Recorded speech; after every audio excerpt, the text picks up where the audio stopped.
You are now tuned in to the Chaotic Culture Podcast.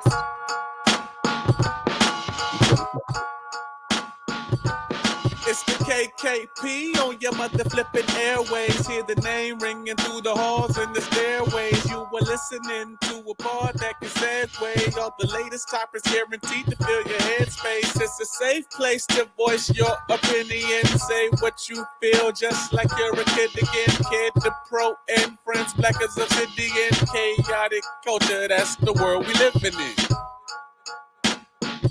So what's the word? I had to play it one time for the one time and not actually edit it in. You already know. But good morning, ladies and gentlemen. Welcome to another edition of the Chaotic Culture Podcast, the pod where chaos rules and black culture is supreme. The Chaotic Culture Podcast is brought to you by W Energy, the official energy sponsor of the Chaotic Culture Podcast. Please be sure that you go to wenergy.gg and use promo code Chaotic Culture 1 to get 10% off your favorite energy flavor. The Chaotic Culture Podcast is also brought to you by patreon.com/Chaotic Culture Pod. Subscribe to the Patreon to get bonus episodes and content, and of course, to help keep the lights on. Once again, you can subscribe for just $3 a month, or $5 or $7 or $10, wherever you're feeling generous. Once again, we appreciate your support.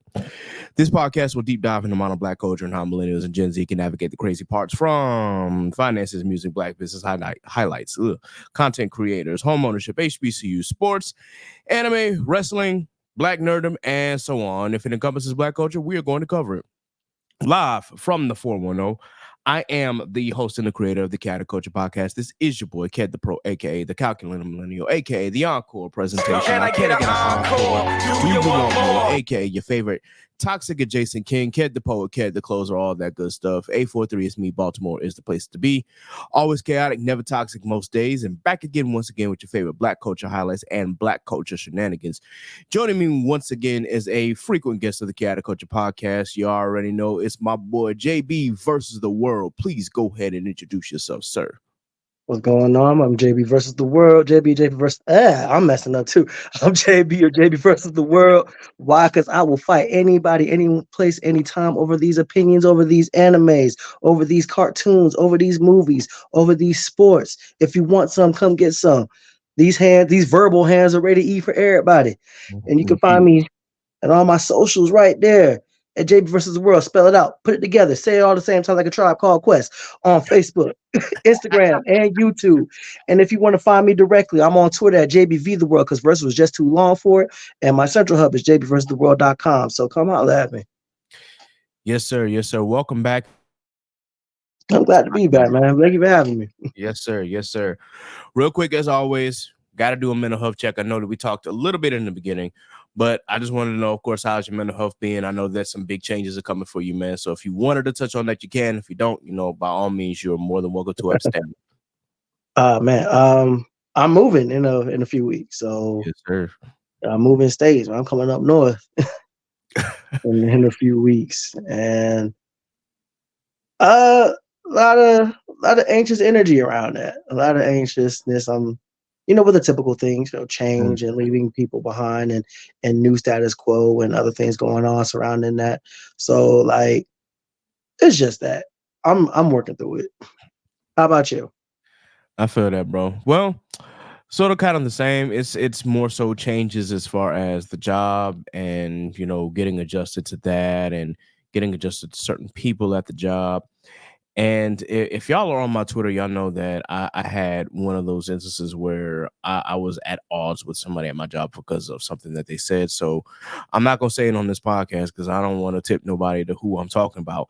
But still, at the same time, it's like, what? It's a job is a job is a job. And so, I am thankful to have one. That does not mean that in the back of my head, I'm like, maybe I should be looking for another one. But, these things happen and life is life. So while I got some free and some downtime, of course, I'm going to focus on myself, obviously, focus on the pod and focus on getting my acting career back, because I've been doing some more voice work, and then I've been taking some acting classes. So it has really been refreshing to get back into the habit of actually being an actor. So I'm going to be updating some profiles here pretty soon, and we'll see what happens, because there's a lot of work around here, according to my acting coach. I'm like, okay, and we gonna see what them checks look like afterwards. Because if it means that I can leave corporate America for good, then shit, I ain't complaining. Yeah, I mean, we gotta do what we gotta do with our jobs because that keeps the lights on and everything. But just Right. also keep in mind, like, not just you, but anybody listening, like, these people do not love you. Like, no matter how much they say, no matter how much they might laud you, no matter how much you might be important to the job and they might treat you as such, they do not love you. Look after your star player, which is yourself, and take care of your mental, take care of your physical, take care of your spiritual. Like, even if, like, got to put that boundary up with the job because they won't. Absolutely. Yep. Had to do that on Saturday myself. I'm like, I got a boundary because my body was like, bro, sit down. Because if you don't tell yourself to sit down, your body definitely will. And my body definitely told me, like, yo, you need to sit down. So, Facts. yep, I had to use some personal hope. I'm when my body tells me to do something, I'm gonna listen to it. So, with that in mind, y'all, we are here for a very special episode. Now, typically when JB comes on here, it's usually one or two things. It's either going to be about Power Rangers or it's going to be about wrestling. So y'all already know it's going to be a wrestling episode. This time we're going to do things a little differently. Now, normally when I do like roundtables and whatnot, we try to rank certain songs and whatnot as far as whether they're on the S tier, the A tier, B, or if it just absolutely stinks. But for this, we are doing sort of kind of like a versus. So if you guys have not heard, if you're wrestling fans, obviously Death Rebel's contract has not been renewed. So that pretty much means that wrestling, or WWE in this instance, is going to be using different music, whether it be from actual artists or maybe from outside sources. That, it remains to be seen, is to be determined. But we just know that Death Rebel is not returning. With that in mind, we also know that WWE has been using not only Def Rebel, but in the past they also used CFO dollar sign, and then of course way before that they were using Jim Johnston. Now, what I wanted to do was not compare the Jim Johnston themes because we could be here all night, Oh, for but I sure. wanted to do CFO dollar sign versus Def Rebel, or if Def Rebel got it right the first time or the second time, and maybe some, if you're been in long enough, third or fourth time. So we will do kind of a little bit of a versus. What I'm going to do is I'm going to share my screen and I'm going to show you what these, and so the scoreboard is up. Hold on, let me just make sure that I got my screen up. And also, like, as far as the fans are concerned, there's a general consensus about Def Rebel as is. Like, they have a general negative feel to them. So I think this is a fair way to kind of just lay things out in a fair way. Mm-hmm. Absolutely. Absolutely. Also, guys, pardon me for eating on camera because I typically am not afraid to pod and eat at the same time. So I apologize if it sounds like I'm smacking. I promise you I'm not. But he makes an excellent point because I think that Def Rebel does really get like a lot of negative feedback, and some of them joints is like you just gotta like grow on you for real, for real. Yeah. So with that, we're gonna see what we have now. I did put other in here because song side of CFO and Def Rebel. So we're going to see if that kind of fits. And to keep it as brief as possible, we're only going to use wrestlers who are active on the current WWE roster. We're not going to use anybody who got released or didn't get their contract renewed or just decided to go into greener pastures, quote unquote. So, Oh, man. yeah. So unfortunately, you may not hear Bobby Lashley's music on here, and I was really considering it, but I'm like, nah, let's just keep it to active rosters. And this is as far as if they have more than one theme. If they don't, I'm not in Carmelo Hayes and Trick Williams. They only got two. And again, I apologize, guys. My internet's also kind of going crazy too. But yeah, if you've only got like one song or one theme, it's not going to be included. These are wrestlers that have had more than one theme, and if they've got a CFO theme, a Death Rebel theme, or two Death Rebel themes, or something outside of that. So let's actually go ahead and start by a wrestler who actually has gotten their theme has actually gotten a lot more flack than I think really deserves. Okay. And that's AJ Styles. We'll start, of course, with his CFO theme. Oddly enough, if I remember, if I'm not mistaken, I think this song was initially meant for James Storm, but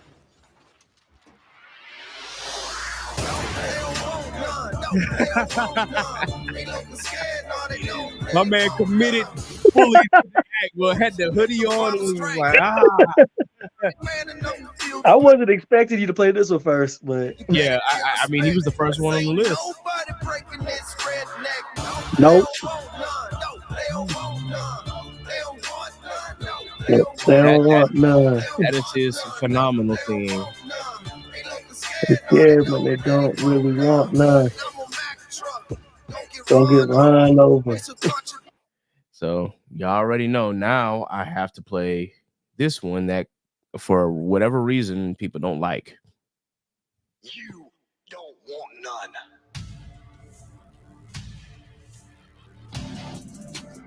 And I'll admit, this one took a little bit to grow on me too, but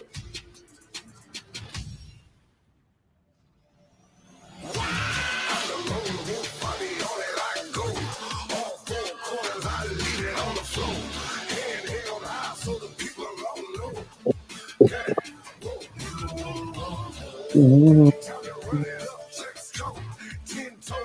don't have a problem with this song. Nah, it's definitely overhated. I think what it comes to with theme songs is like the songs are one portion of it, but how we as fans resonate with those songs and how we associate the wrestlers with those theme songs. This is a relatively new theme for AJ. He got it at WrestleMania. So after this recording, it's only been 6 months since he had this song. And he's been gone for the last couple of months. He just got back and then got hurt again. So we haven't been really, so we were not really acclimated and we don't have really a lot to associate with this song. And it's not bad. It's not bad by any stretch. But when we talk about the phenomenal theme, yes, it was originally supposed to be James Storm's song. As you said, it was supposed to be James Storm's originally, but like between like AJ's debut, him winning championships, him being in WrestleManias, him having phenomenal matches, like by default, there's going to be a natural bias towards phenomenal over You Don't Want None. Yeah, I wholeheartedly agree. And as you have said in your previous statement, that there are just some songs that like resonate with that wrestler. And when you've had a certain theme for like so long, it just kind of like sticks with you. So when they change it up, it's kind of like, okay, this is kind of a break from the norm. So, and at the same time, we've only had the song for 6 months, so it doesn't really, or it hasn't had time to really fully digest, for at least for audiences anyway. That being said, where do you think? Do you think CFO $ still gets this, or do you think Def Rebel actually deserved a point? Oh no, it's CFO $ there. All right, phenomenal over You Don't Want None. Yeah. All right. And so, ladies and gentlemen, you see the scoreboard. So CFO is already starting off. All right, I'm going to go to the next one on the list. This is, oddly enough, I almost forgot about my guy, and I don't know why I did. And that's Akira Tozawa. Oh. Yeah. He actually has a couple of things, but I'm going to play the first one, which I believe is Strawberry Moon. And hold on, I gotta switch back and forth. Let's see. No. Let's do that. Okay. Share. go.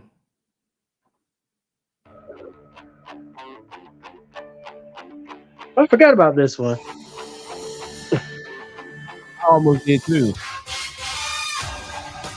I like this one. The Cruiserweight Classic. Yeah. My first introduction to Zawa, like for real, for real.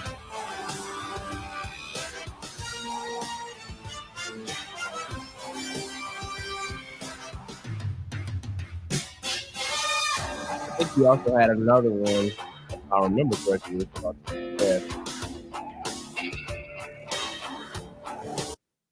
And yep.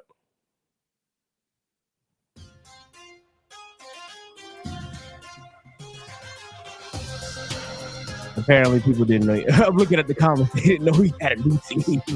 That's great. Most of the time, though, it's because he's coming out to the Alpha Academy team now. But a lot of people just even then didn't know that he had a thing. This is actually like my first time paying attention to it for real. Yeah. And I get the theme of it, but I'm inclined to give CFO another point. Yeah, for sure. The only thing I can remember about this theme song is associating that racist stereotype ninja character he did for a while. During the pandemic, yeah. Yeah, bro. We had Ninja Almost, bro. Ninja Almost was a choice. Man, that was a choice. Ninja Almost. It gave like remember that big dude that they fought in Three Ninjas. The first. That's what the Almost vibes gave me watching that. Like, what are we doing? Yeah, no, guys, no. Okay, well, that looks like CFO has another point. So now they are up 2, and yeah, nobody else has anything right now. Let's actually get to Alba Fire, but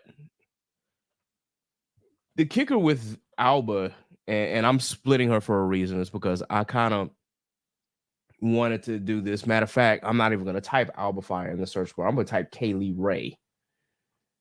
Okay. Yeah. Now I know this theme that you're talking about. Yep. Let me make sure that I got. Stop.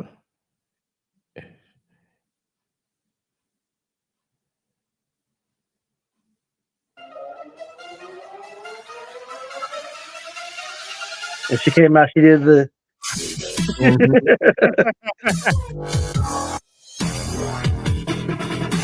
Forever NXT Women's UK champion. Yeah, forever. That reign's still going as far as I'm concerned. Right. 600 and how many days? I think it was like 649. I could be wrong. Yeah, it literally took Mako Satomura to take the title off of her. Yeah. And she had that good story with Tony Storm. Straight got in her head. Yeah. Before she became timeless, or the whore CMLL. All right, so now we're gonna switch to when she became Alba Fire, and her song became Daredevil.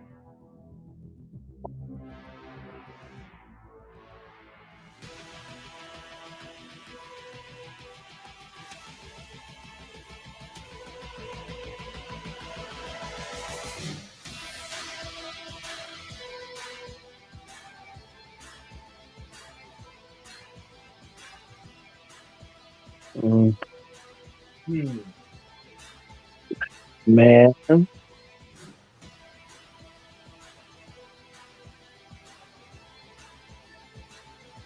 So how do you feel about it?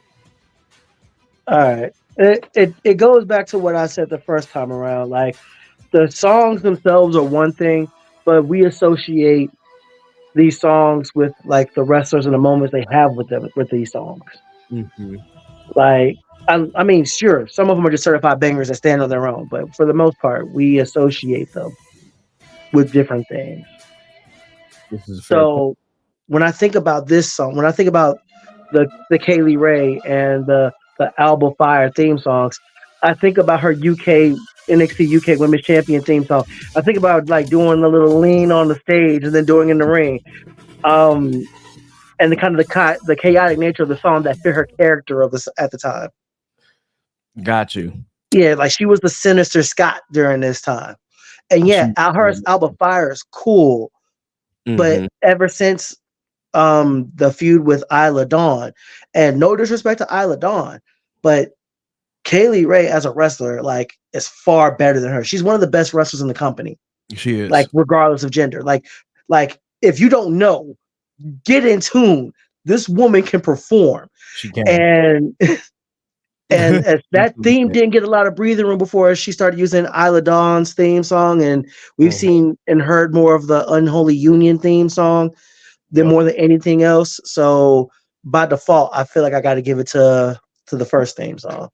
Got it. Now the first theme song is not CFO $. It is from Warner's library, if I'm not mistaken. If looking at the credits here, it says the Warner Chapel production music. So this is not a CFO theme. This is an other. Oh, damn! Other got on the board before CFO. I mean, before Def Rebel. That's crazy. Other got on the board before Def Rebel, y'all. That is crazy. That's wild. All right, so now we come to the first one that's going to have quite a few. And for those who don't know, it's Alexa Bliss. And no, I'm not starting with that awful Bling Bling song. Please do not bring that up. You know. Thank God.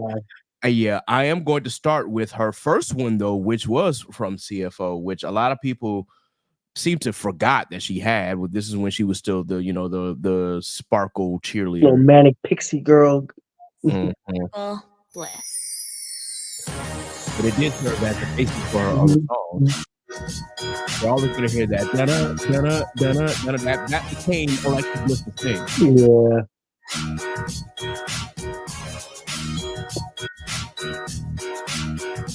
She seemed like such a nice girl during these times. Very much so.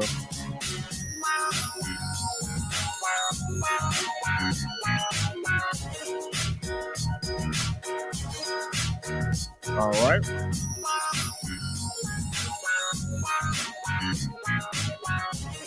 We have this one.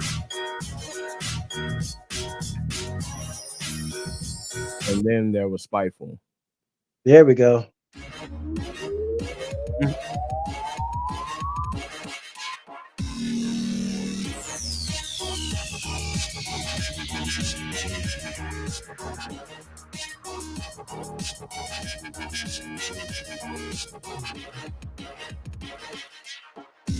This is like OG 5 Feet of Fury. Yes, indeed. I'll admit that when she this is when Wesley Blake and now Buddy Matthews were attacking and made that heel turn and got this song. Yeah. And I instantly fell in love with the song, even though I didn't like the fact that she turned heel, because I was still enamored with the other version of Alexa Bliss that we will no longer ever see ever again. But I think that this heel turn definitely gave her a lot of character, and it really helped her. It really helped her career within WWE, because, like, we see that it gave her a lot of character development.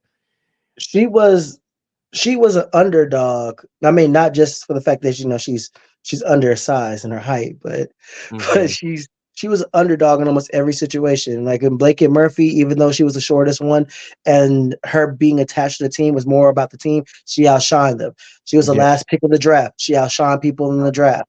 Like she got drafted, then she got traded to Raw, drafted to Raw, and she shined there, like against expectations. She has defied expectations every step of her career.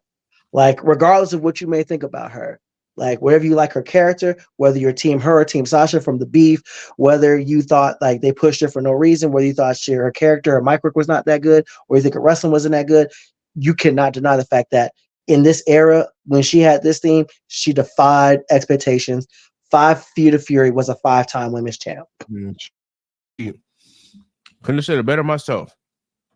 Now, this is when things start to get a little interesting.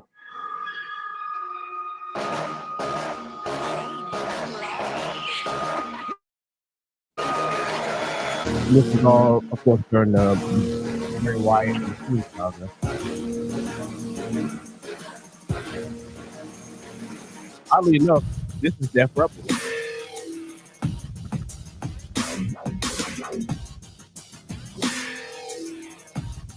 I like it. It just feels generic. Yeah. It feels generic. You know, I don't know if I've ever heard the full version of this. She didn't have it for very long. She did not have it long at all.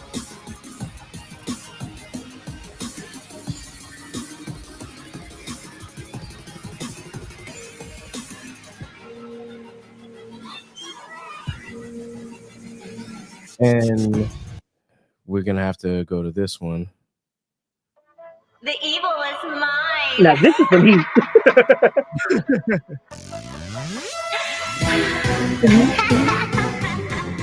Now I'll admit I didn't hear that dun when the first time I heard this. Because you could hear it in the arenas. Then like when I actually hear it, I'm like on the on YouTube. I'm like, oh wait, it is there. It's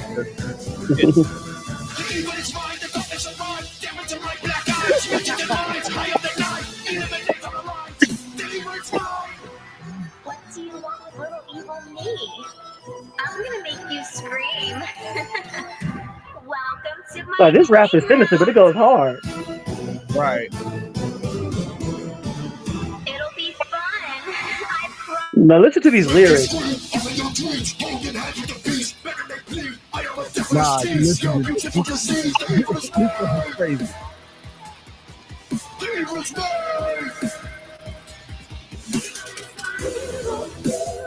Evil is everything.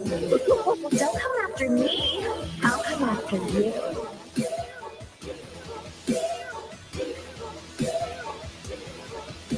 The evil is mine.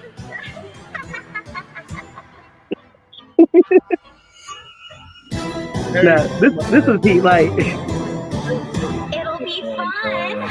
Theme. All right, so now we get to Fight Me. Something that she actually said that she helped write the lyrics for. Stand up, shut up, and fight me. Stand up, shut up, and I wasn't a big fan of this one, but it does fit her character. Mm-hmm. It works for her. I'll admit that I got it and I understood why she, has it, but I'm like you, I'm kind of like, it gives, it's not generic, but it definitely gives pop rock, Yeah. 2000s pop rock female artist. That's what I'm getting from this. I was gonna say Paramore, but I was like, nah, not Paramore.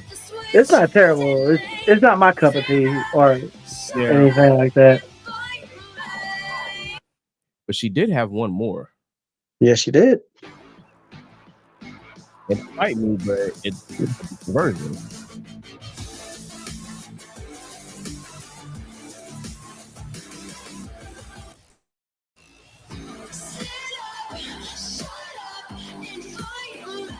You gotta tell that they went back to like the spiteful roots or CFO spiteful roots with this version. Yeah. This is right around the time that they were kind of teasing her and the Wyatt Sticks linking up, or rather Bray Wyatt coming back. Yeah. Right around the time she got pregnant. Yeah.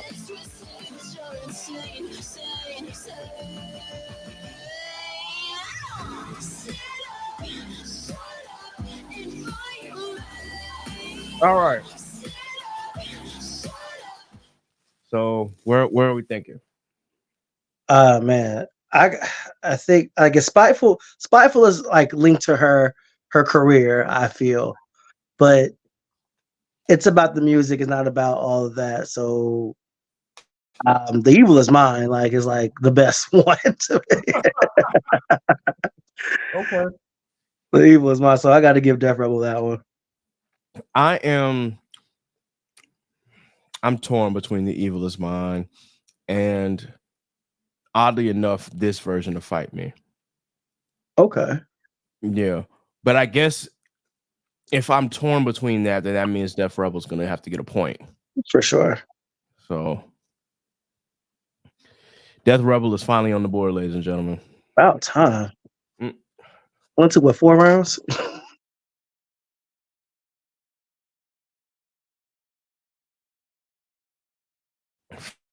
It's like Trump and it's like Trump and Harris are the only ones, but somebody else got to vote too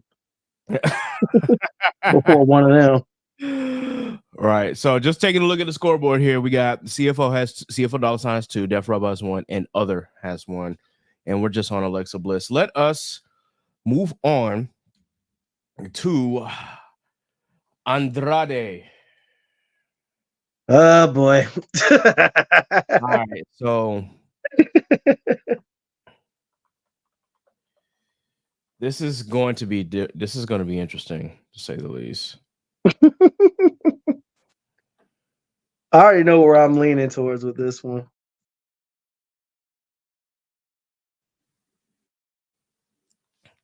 I apologize about that. The internet keeps going in and out here.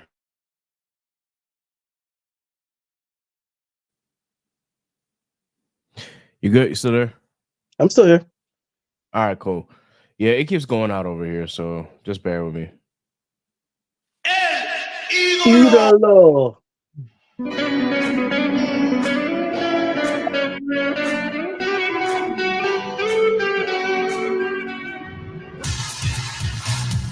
Marcando la diferencia. Lo de hoy. Lo del momento. Hard, man. CFO does cooking. La sombra. Almas. They were cooking with this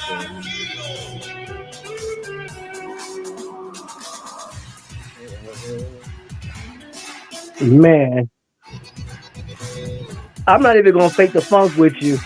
This is the best one he had, bro. Yeah, like, it's not.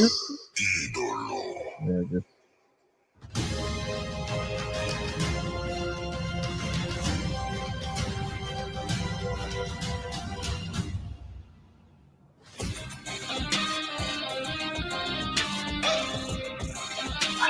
I'm like you. I'm not gonna fake it.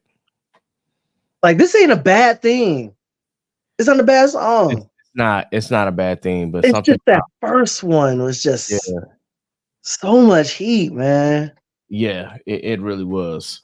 And then like it's not even something like you just like associate with the character, because like even when like he came out with the suspenders and the fedora with the feather in it, like like this still fit him, and the song was still good. Yeah. And this one, I don't know. It hasn't, like, it's not bad. It's not bad. It's just not the first one. It's not. It's just not it. And that's not nobody's fault. That's not his fault. It's not. But yeah, this is another for CFO, y'all. I can't even fake the funk on that one, because Making a Difference is miles above Conquistar, and I'm just saying, like, that guitar at the beginning, for me, that sealed the whole thing. So. And then you got the Spanish ad-libs, like it's the Migos. That went crazy. All La right. Sombra. Yep. Cien Almas. Like, yeah. All right. 100. On to Apollo Creed. Mhm.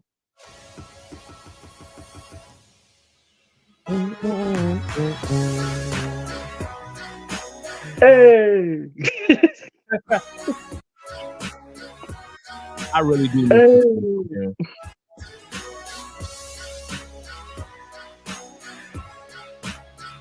Yeah.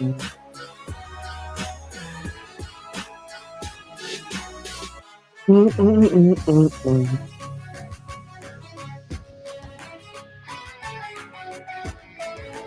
I don't care what nobody say.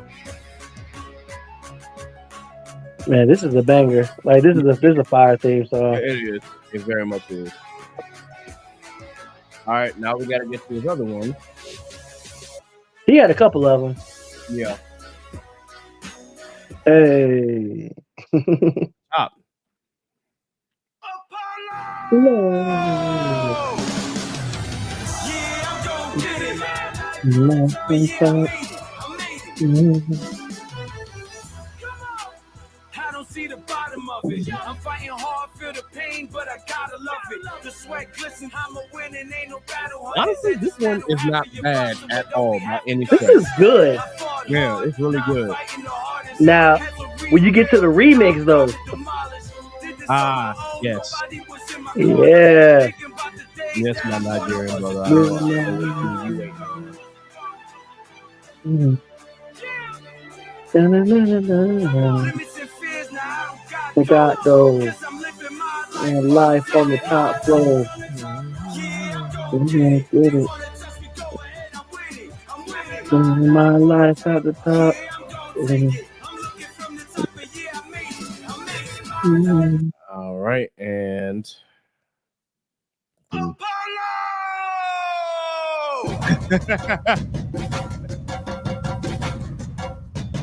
with the drums, guys.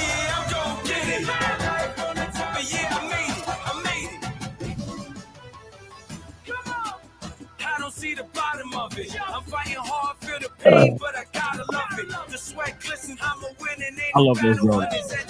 Yeah. Definitely, as stereotypical as this character got, I do love how the drums mixed in with the song. They actually did fit the character.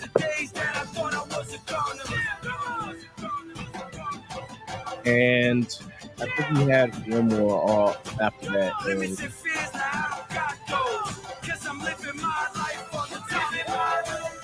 And if I'm not mistaken, it's this one. The best is yet to come.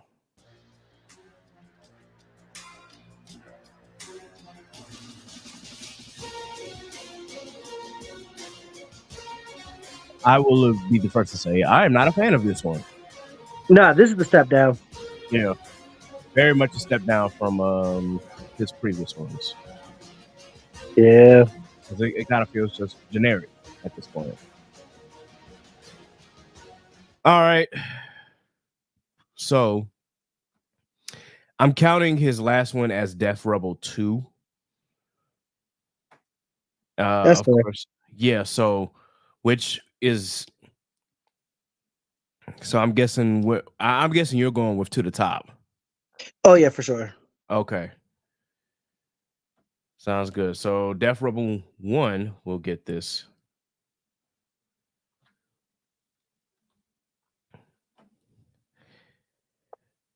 All right. We're still on the A's, guys. We may have to come back to this depending on how long this goes. But now we got to get back to another really, really, really strong wrestler. And that is Asuka. Mm.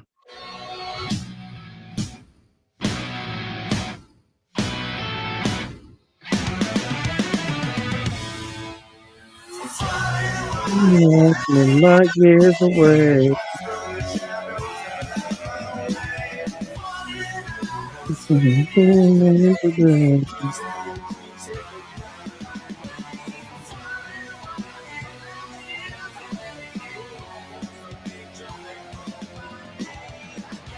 All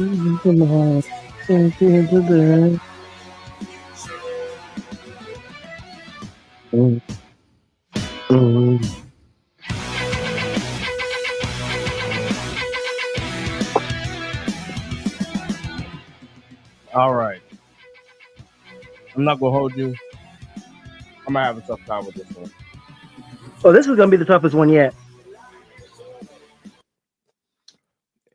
This is her Def Rebel version.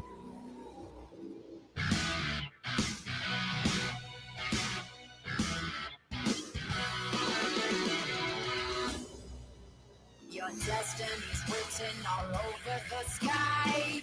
You can I'm reading the thoughts that take over your mind. not my name. Too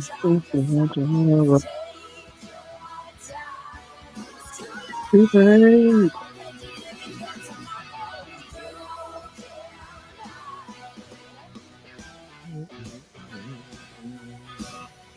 The Empress of Tomorrow.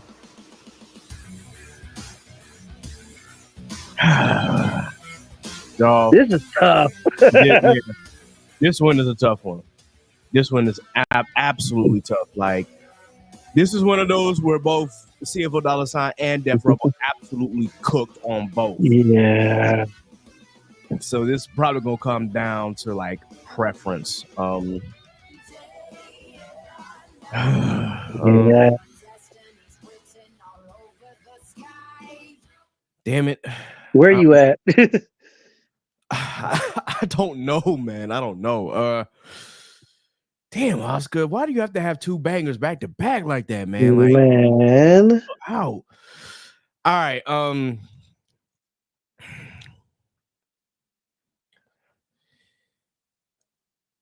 right. My gut is telling me I'm gonna pick You Can't Hide. I'm gonna pick Def Rebel on this one.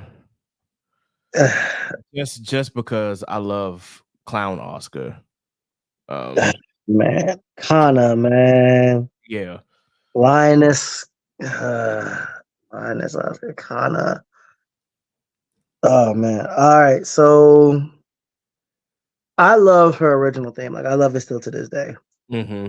Like it's iconic for her character, for the nearly 1,000 days she was undefeated, the 500 days she was NXT Women's Champion. Yeah. Like never took an L in NXT. Never. Never took an L in NXT until she got to, and she never took an L in WWE till she got to the main roster, and she found kryptonite in blonde white women. But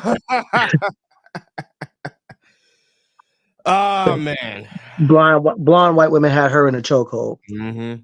But I don't know, when that new theme hit at the Royal Rumble, not this year, last year, yeah, that hit different. Like when I heard it, I was like, oh, this is Asuka. Oh, it's a new theme. Oh, this is a banger. And then she came out with the clown face. I'm like, oh, she back.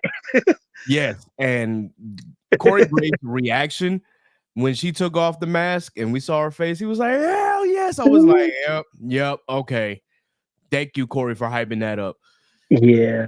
That's exactly why I picked You Can't Hide. It's probably because of that interest in that return. That's what boosted it for me. But he said, you ever have a feeling that something terrifying is really, really about to happen, but it's also really, really cool? Absolutely. That being said, man, you can, damn, the future is such a. I think we made our choice. Yeah, I think we made our choice. You Can't Hide, ladies and gentlemen. Def Rebel's going to end up getting another one. So they've come back. Yeah. All right. So just so that I can, if you're watching this right now, we have CFO Dollar Sign has a total of 3. Def Rebel has a total of 3, and Other has a total of 1.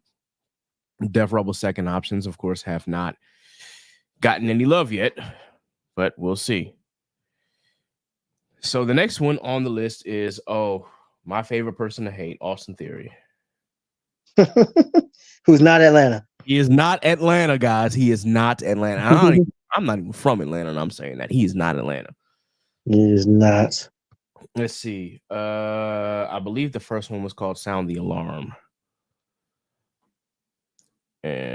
Yep. Top floor on my level. Shine like a bezel, burn like a kettle. I'm unforgettable. Wish they did it, but they The never. theme is forgettable.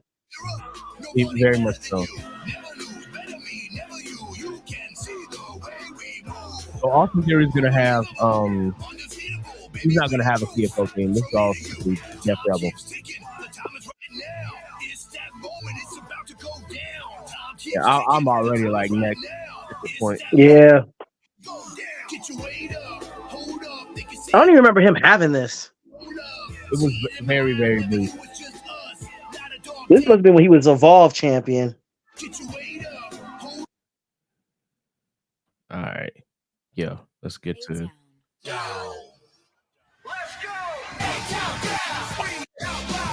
the first version of this.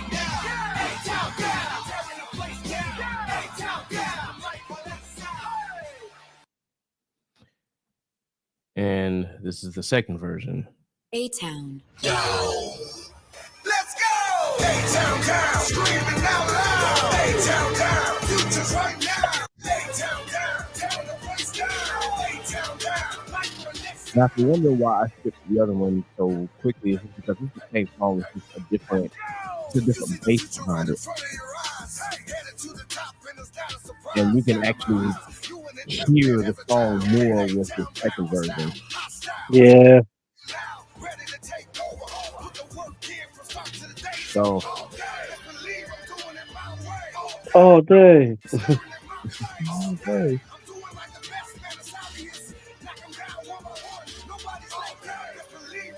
All right, so how you feeling? Oh man, it's the latter one for sure. Okay, so let's remember the Yeah. name. Yeah. Hey, Def Rebel 2 is finally on the scoreboard.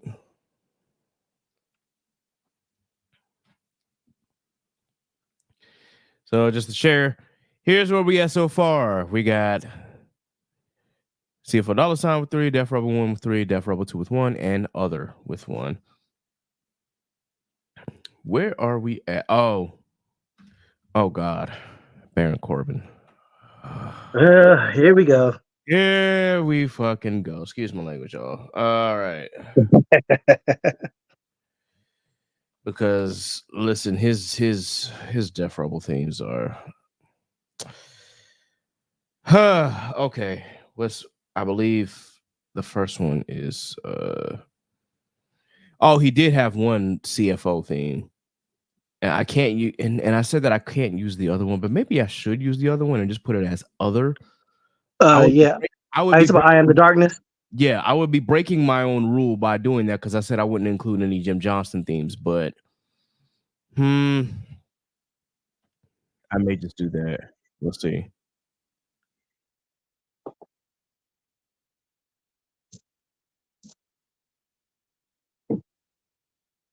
We came out with no spotlight. Oh, I didn't even well, I didn't even share my screen yet. I was like, wait a minute, why am I not? Here we go.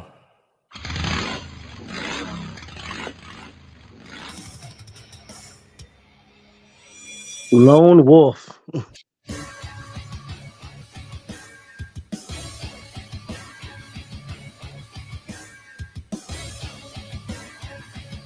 Back in the NXT days when every got to a ring and the audience started counting down, like how quickly is he going to win? Mm-hmm.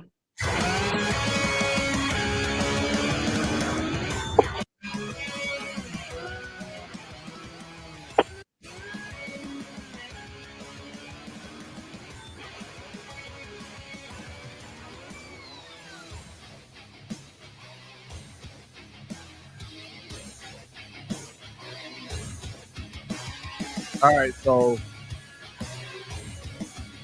it's debate time. Am I breaking my own rule and counting his next one as other? Break it. All right.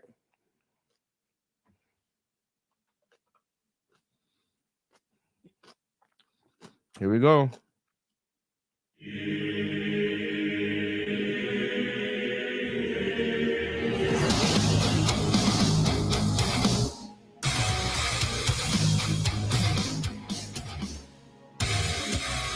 Who do you think you are?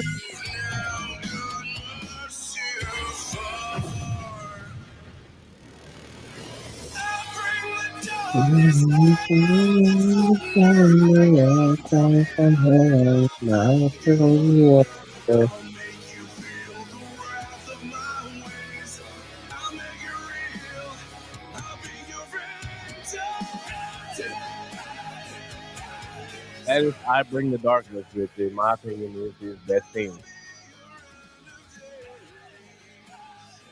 I kind of don't For want to sure. play the other ones, but I don't like that, man. here's what I'll do, because I don't like The Good Life and I don't like Get Ready. So I don't like him happy. That yeah, sounds terrible. But but I will play this one because I actually do like this one. yeah, the Burn of the Ships is good. Yeah.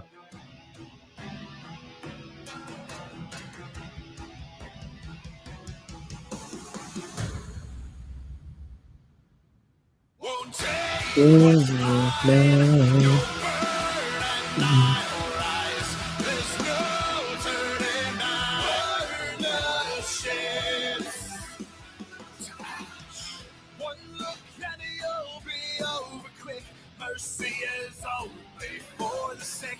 Outrun me now, and then you'll drown. Untie the knots, take your last break and chains to the top of heaven. Set the room, make it cold. So what are we thinking? Man, that first thing was man. It's got to go the other way. I mean, I think we both know that. So I think we both know that. so I Bring the Darkness. Yeah, it's tie game, bro. All right. Well, if we're doing I Bring the Darkness, then that means Other is getting a point here. Yeah. Man, I Bring the Darkness was so good for him. Yes, it was. It was. I think I kind of might be too strong of a word, but it was good. Like, that's a song that I listen to in the gym. Mm-hmm. Yeah, it's definitely on my playlist. That and Burn the Ships is also on my playlist as well. For my playlist. All right. I wasn't sold on Burn the Ships till I heard it at Stand and Deliver Live. Mm-hmm. I was like, okay. And then with the mix with Braun Breakers, I'm like, wait a minute, this cooks. Oh, okay. This cooks. Okay.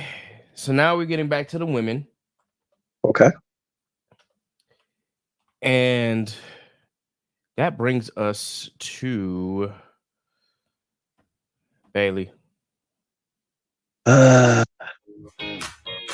Bailey, of course. No stopping us now. We celebrate on the floor. My people's across all the You gotta put your hands up for the baby buddy. Wacky Wave with inflatable flailing on tube, man. Good God, you said the whole thing. Yes, sir.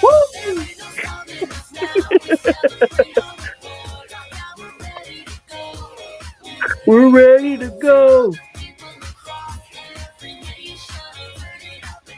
I know she'll never become this character again. In the mall. Wait, no, wait. Very. Wait, let's stop there. All right. Her next one.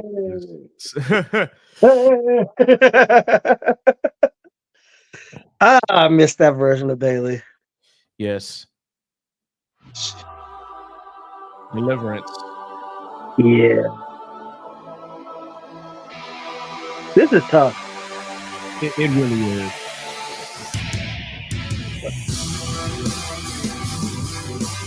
Like, this took me a long time to grow on me because I was just so used to the first one. And then it's like I took a step back and I'm like, this is some heat. Like, this part right here. Yeah. This is some heat.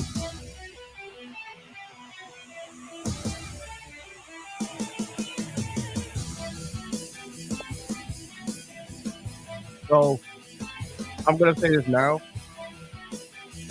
I have a couple of gripes with her next one. I'm not Okay. talking about the damage control one because I separated like tag teams and faction music. Okay. Is DIY on the list? It is. Okay. So I have some. I'll get to it. Role model. That's the first gripe. Mhm. Now, like, come on, you don't need a role model on there.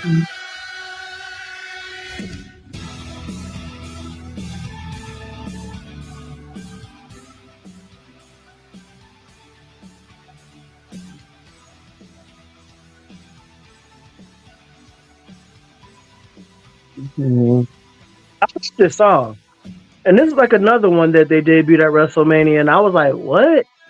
Mm-hmm. And they did the whole like Egyptian thing, and I'm like, "But she's not. She's not Egyptian. She's Hispanic. that is Latina woman."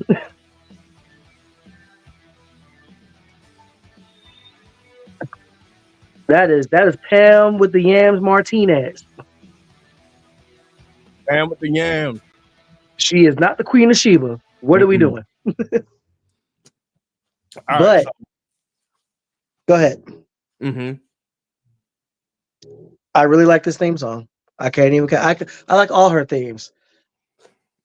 But So my gripe with this one in particular is I think specifically it's the tempo of the song that throws me off. okay. I'm used to Deliverance being like like in that, but this one you got it just like now if they slowed the tempo down for the role model theme, I would probably like it way more. Like just drag it out a little bit. Like give me the same tempo as Deliverance. Do like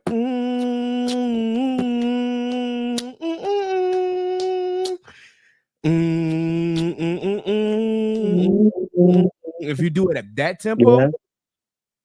fire. Okay. This is a musician to me talking. If you slow down those tempos, those beats per minute, and you get it to have the same kind of feel that Deliverance had, I'm absolutely putting that in the top. But Deliverance by far for me is my choice. That's fair.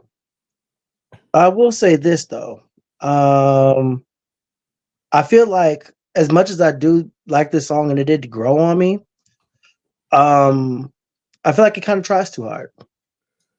Like a part of it feels like this tries too hard, especially like with the role model part, which I don't think they even play that anymore. Yeah, I still hear it. Okay, I could be wrong, but it just seems like it's part of like it's. I hate to say it, but it's like associated kind of with her character. Like Bailey is one of those wrestlers that I don't think people are going to fully appreciate till after she's gone. Mm-hmm. And I feel like this song kind of like presses that issue. Like, hey, this is a role model. Hey, remember that last song you liked? It's not it, but remember this? Let's the beginning. And we're gonna do something different, but this is the role model. That's a fair assessment. And that's probably why I have such a big gripe with it, because it's just like it's like Andrade's El Idolo in the middle of the song, like in the middle of the intro. It's just out there, El Idolo. Like, yo, okay, put that at the beginning of the song and it's cool. You put that smack dab in the middle of it in a beat transition from the beginning of Deliverance to this and having role model just out there in the middle of the song, like, huh? So yeah, I'm gonna give Def Rebel 1 that point. Yeah. I was gonna say unless you disagree. Nah, this is a tough one because at the end of the day, I like all three. Mhm. But her first one, that's iconic to her character, and like it stands out. Yeah. Like it stands out the most. We're talking about like Bailey things and how the songs relate to the character, which songs are the best. Like I feel like the first one stands out the most. Felt. Okay, now we're going to a non-active wrestler right now who's still on the roster.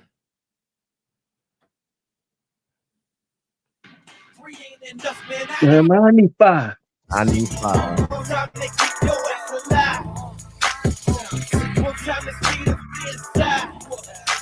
Very much No place to run, no place to hide. Just I need five.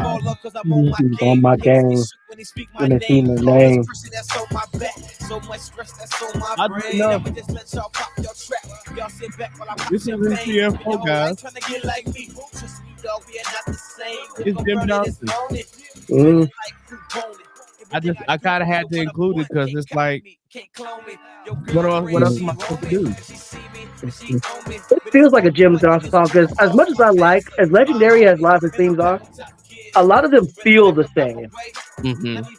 Especially when it comes to like symbols usage and other like more low key elements of low key instruments. Excuse me, that's the word I was thinking about. Like he uses them a lot. Like he uses them kind of in the same way. Like you'll hear a lot of do do do do. You hear a lot of cymbals usage. Yep. And yeah, I didn't know that was Jim Johnson though. But that makes sense. Yep. Still a banger. Still a banger. We all want to go big. Then say that. We'll say that. Go. Yeah. We doing big things, big belts, big rings, bigger than you ever seen. Biggest big could ever be. So big, better beg for peace. Pipe down, better wake the beast. Lemonade coming out your mouth. Better watch what you say about me. Lemonade better do the streets. Words in the wise. Survive. Word in the street. I am the reason. You can see the look in my eyes. I have arrived. Eyes in the prize. You will not leave it alive. I am the truth. You alive. Diamonds and dancing. All time. I do it big. This one might be a hard one for me because I love I Need Five and I love this one. So I'm like, which one do I go with? I don't know, guys. Feel the power. On up, up. Feel the power. I can't go against Wale, bro. Yeah, I can't do it. I'm not gonna go against Wale, y'all. I can't even paint that fuck. And I love I Need Five, man. Yeah. I love it. But man, you put Wale on the beat, bro. Yep. All right. Yeah. The league, guys. Oddly enough, it's we go come back to it. Damn it, we just on the bees. Braun Strowman is the next one. Thankfully, he only has two. Okay. The first one, I believe, is I Am Stronger.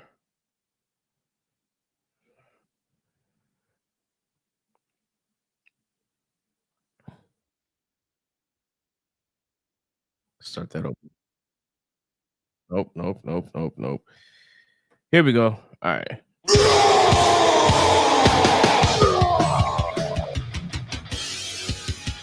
I'm not finished with you.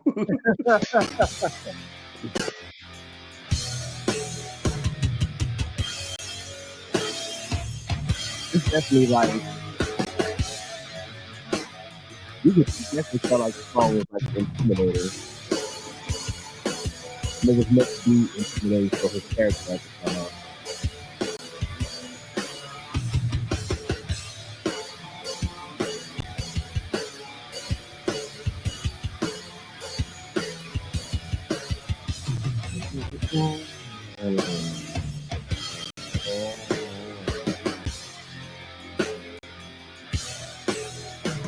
All right, and that brings us to this one.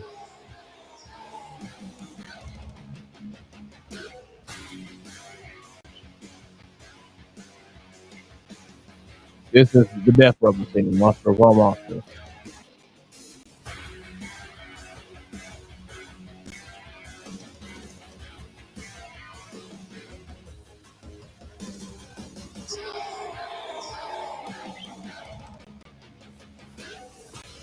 So how are you feeling?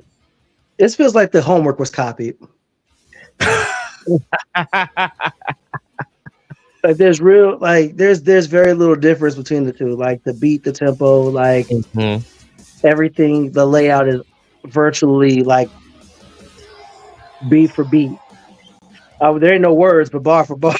Like right. It's all the same here. Yep. So it's kind of hard for me to say one or the other. I mean, I guess I got to give it to Death Rebel by default because it was the original one. You mean CFO Dollar Sign was the original one? Yeah, my bad. Yeah. All right. Yeah. As you said, it felt like Death Rebel just copied the homework. Like, oh, okay, I just got the. It's kind of just like what you said. It's wrote the same paragraph, but like changed up the words a little bit so that it's not plagiarizing technically. Right. I got you. Wrote the same name at the top and everything. Mm-hmm. All right. Here's the scoreboard now, guys. 5-4-2-1 with Death Rebel actually in the lead at the moment. And our next one is, this one is going to be not a CFO versus Death Rebel, but Death Rebel 1 versus Death Rebel 2 versus Death Rebel 3. Oh, this is interesting. Yep. So, let me see. Here we go. All right, and our first one is Braun Breaker. Okay.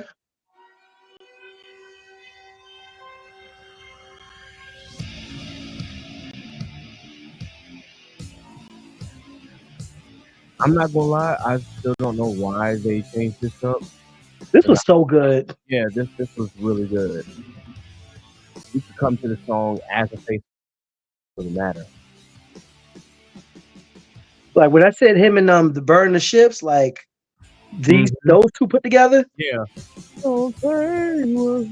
Yeah. Yeah.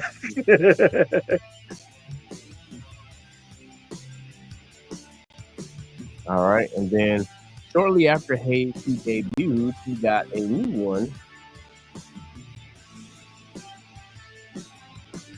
Meaner Than Evil. Yeah, and it was Destined for Greatness. It's like okay. Stop. Okay. What's going on here? What?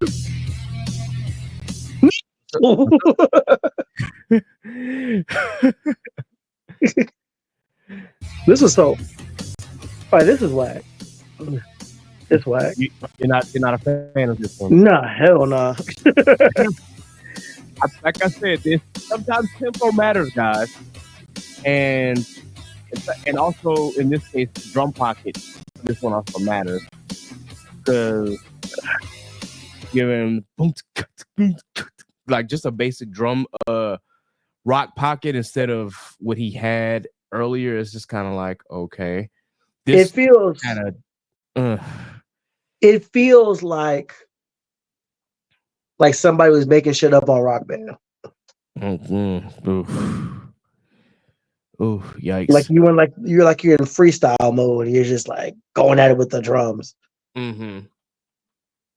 Like it's like I don't think that Death Rebel has too many like legitimately bad ones, but this is it. This is legitimately bad. I don't like Destined for Greatness. I'll be bad. And then his third one, I think they knew that the first one didn't work.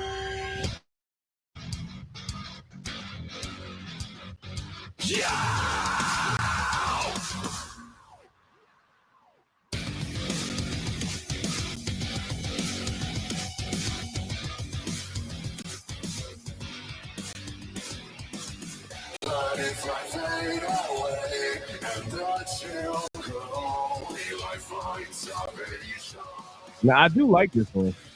I do like it. Yeah. It's not there. Like he's only had this as of this recording. 3 months now? Just about. Because I don't think he debuted this one until like either right before or right as he won the Intercontinental Championship. Yeah, I was trying to pinpoint the date. I'm like, this is right around the time of SummerSlam that this debuted. So I want to. Did he have this at SummerSlam? That's a good question. I think he did. I mean, I don't know. I could go look on my computer and see. Before I don't know. But I do like it though. But I don't know. Like when it comes to like a theme song in general, like it slaps.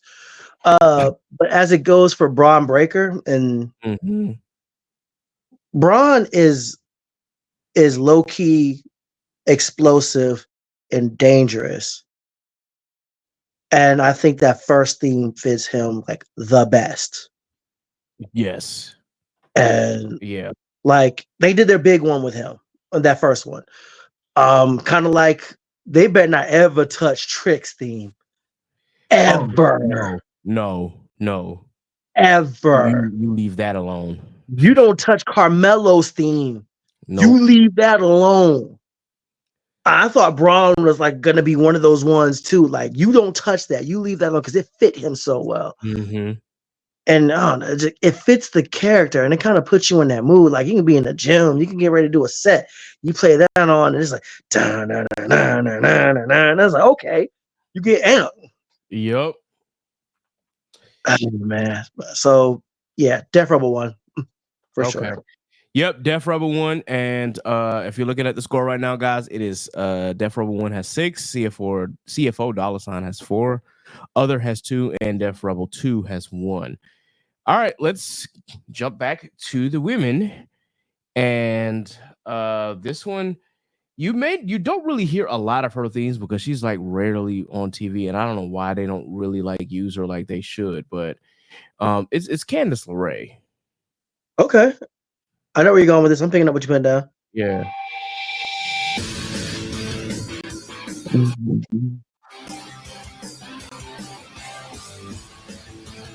This is her first one. Most of them know. This one called Never Back Down. And this is CFO's $? This is CFO $. Okay.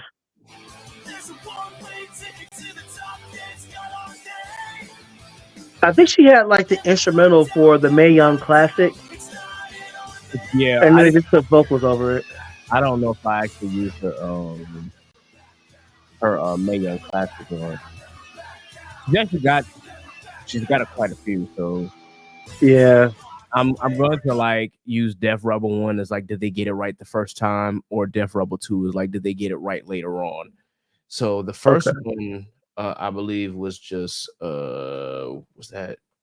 I believe it's Wicked Ways. Yeah. Okay.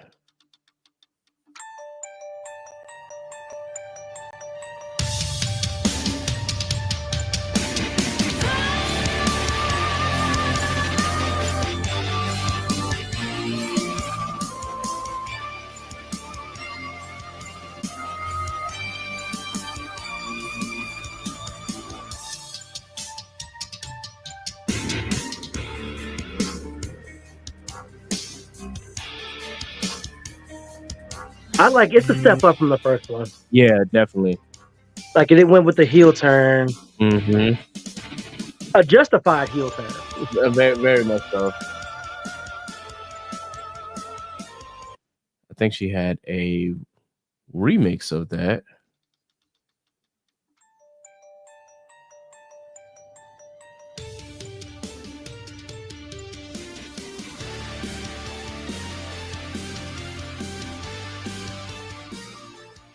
I think this is when she went. I think when she turned heel again. I think it's her with the way. Okay.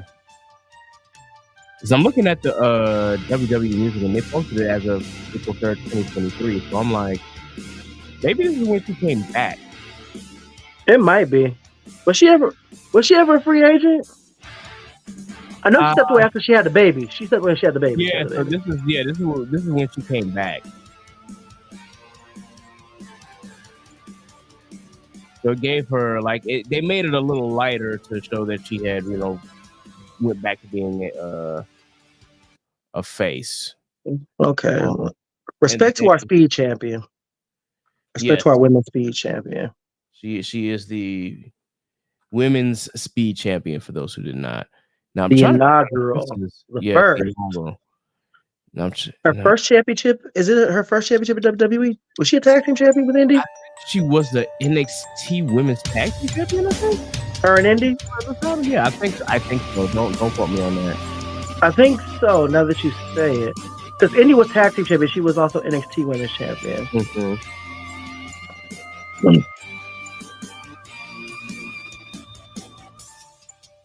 So Wicked Enchantment is not that much different from Wicked Wave. Yeah, A little different presentation, and it's a little more choppy. yeah. I'm not going to include the other one because that's technically a tag song. Gotcha. So, I honestly think that Def Rebel got it right the first time. Yeah, for sure. Okay. Def Rebel. I feel like the first theme song, it wasn't bad. It just kind of blah. Yeah, very much. Although I do feel like that definitely fits independent scene Candice LeRae more than WWE Candice LeRae. And like sidebar, I miss indie Candice. I miss her so much. Yeah, I really wish that she would be just as utilized. Thankfully, they're starting to utilize her more since she's women's speed champion. But it's just like, man, I really wish they would use her more because, God, that woman can wrestle. Like it is very, very, very, very understated how much that WWE underutilizes her. But I'm glad that they found a way to do that because she's great. Yeah, listen. That's the reason why she was called Candice Wrestling. I mean, yes, we know that she's Johnny Gargano, but she can actually wrestle. Like it's like she went to, like, if you don't know, she went to war with the Young Bucks and Kevin Owens back in the day. Yes, and Adam Cole. and listen, yes, you caught it. I will still, for whatever reason, I don't know why this always sticks in my head, but I will forever remember when she took that damn lumbar check from Cedric Alexander and that video went viral. That I still to this day, and I've seen the lumbar check millions of times at this point, but to this day, I still cringe every time I see her take it. It's just like, oh my God, yo, the bounce on it. Yes, she sold that to hell. Now, what I remember, like what sticks out to me, is when she took the super kicks from the Young Bucks and Adam Cole, where they had tacks at the bottom of their shoes. Ooh, I forgot about that. But yeah, whew. Oh God. Okay. And when she got revenge on Adam Cole and hit him in the dick. Yeah. Yeah. Adam Cole was such an asshole on the independent scene. He's like the nicest guy. I hear like he's like the nicest person ever.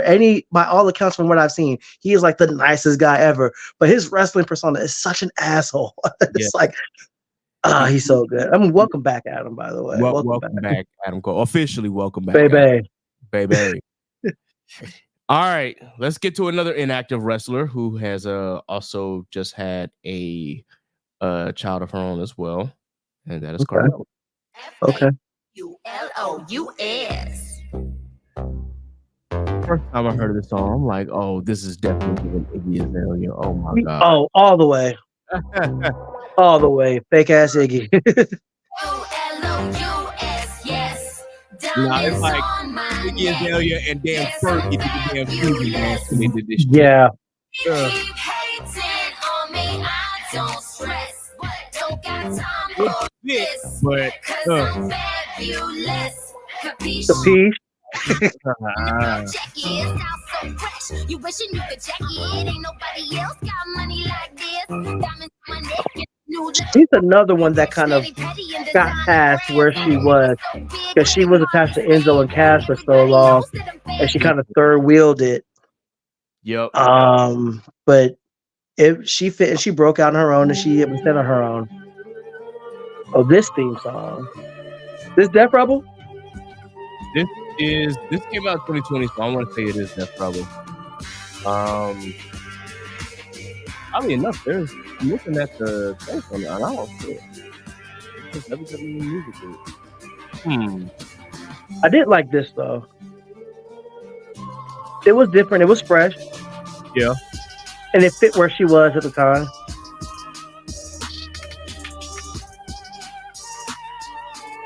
Let's see. I'm gonna go to her third one. You had to bring back the spelling of fabulous. Yeah. This is definitely Death Rebel. Yeah. This got like a Meg feel to it a little bit. Mm-hmm.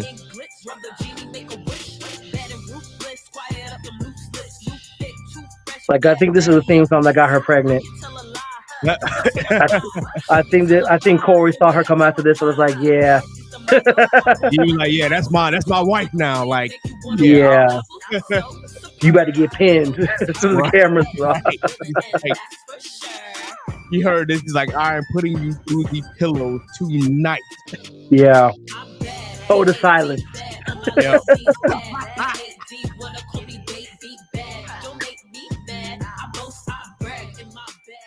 All right, where are we? Oh man, this one is difficult for me. For who did that second one?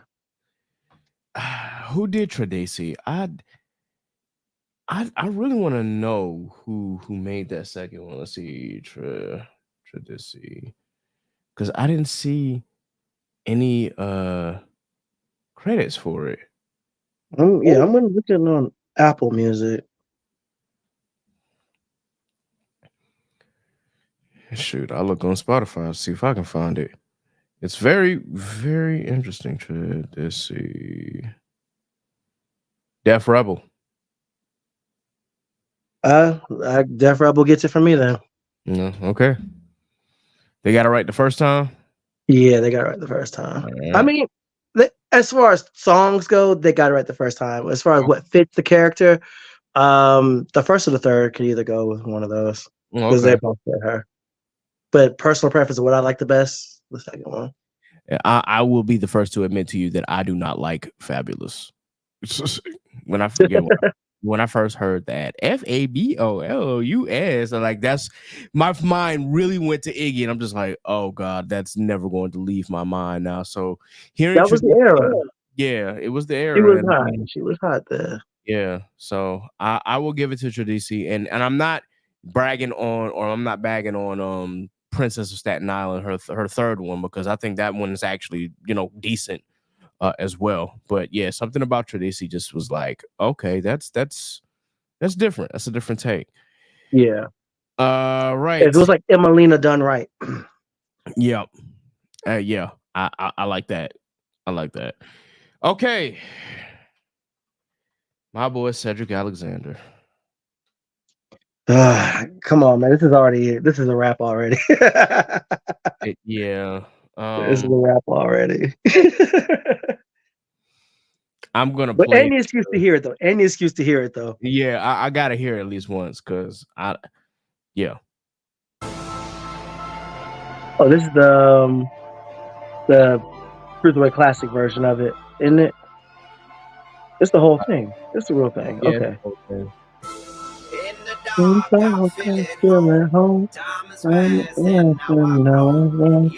Used to dream have it all. Now it's mine, I won't let go.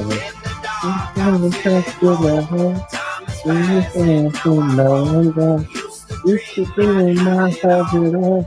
Now it's mine, I won't let go. Now it's mine, I won't let go. That's my shit. Now it's time, I won't let. This was so hard, bro. This really was. I in the beginning, I think when they first used it, is the intro was a little too long, and it took them a while to finally realize, oh, let's just cut part of the intro for his interest. But by that time, it was kind of like a little too late. But then later on, he ended up joining the Hurt Business. I want to play this just because, you know, I want to seem fair. Yeah. But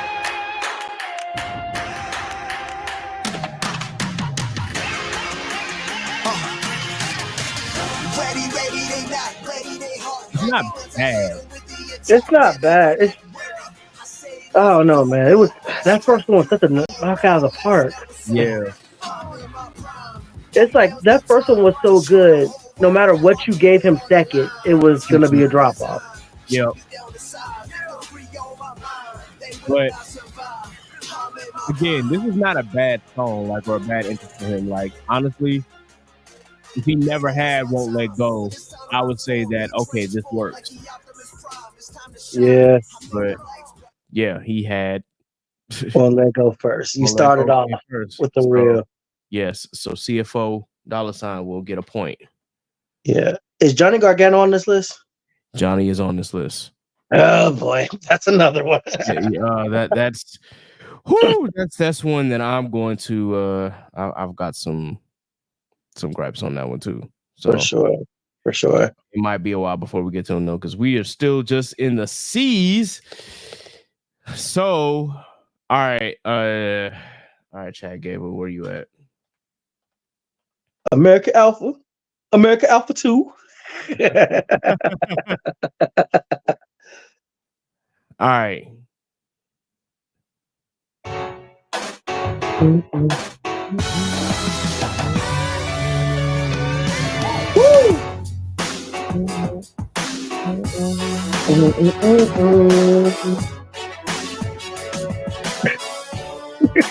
not gonna hold you.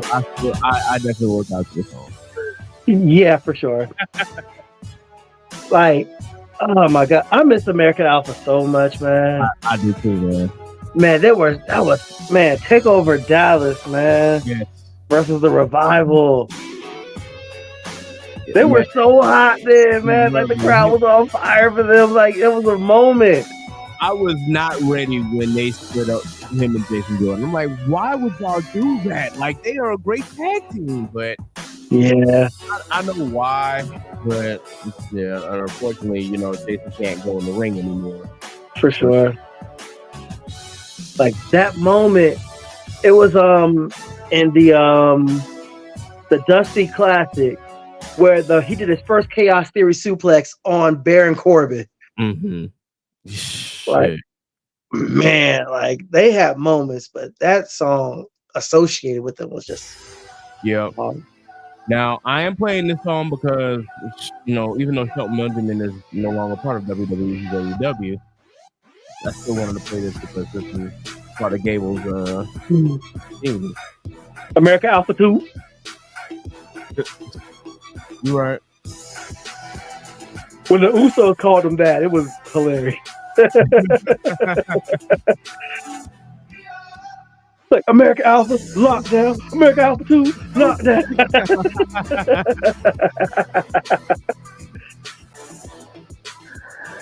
All right.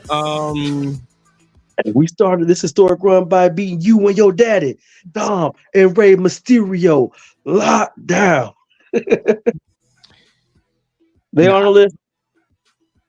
You said, the Usos? Yeah. They are on the list. All right, man. We got a long ass list. We're going to finish tonight.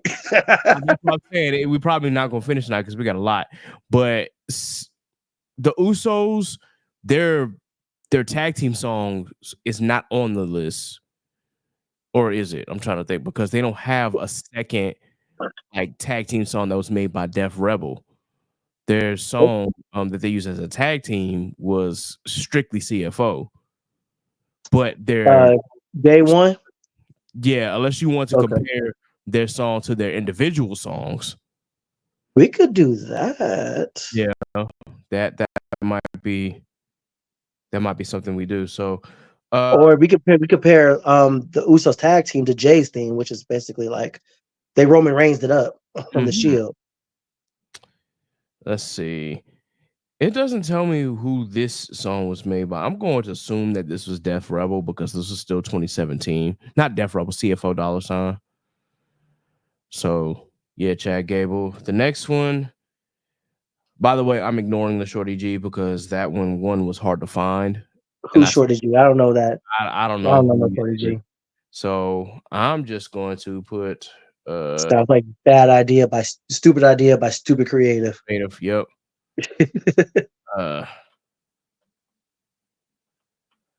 Hold on a minute. Where's the let's just call it for the Academy. Here we go. Cheers, Cheers, please.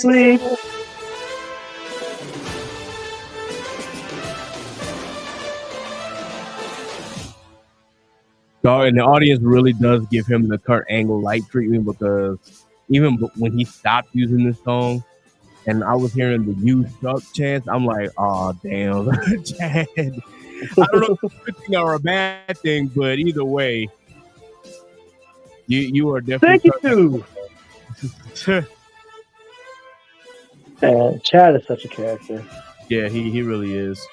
Talk about somebody who can play both the face and the heel really well. Yeah. All right, let me see if his American Made joint is on here. It's a relatively new song, and like within the last month. Yeah, somebody has got it recorded. They're fan edit, so I mean, we'll listen.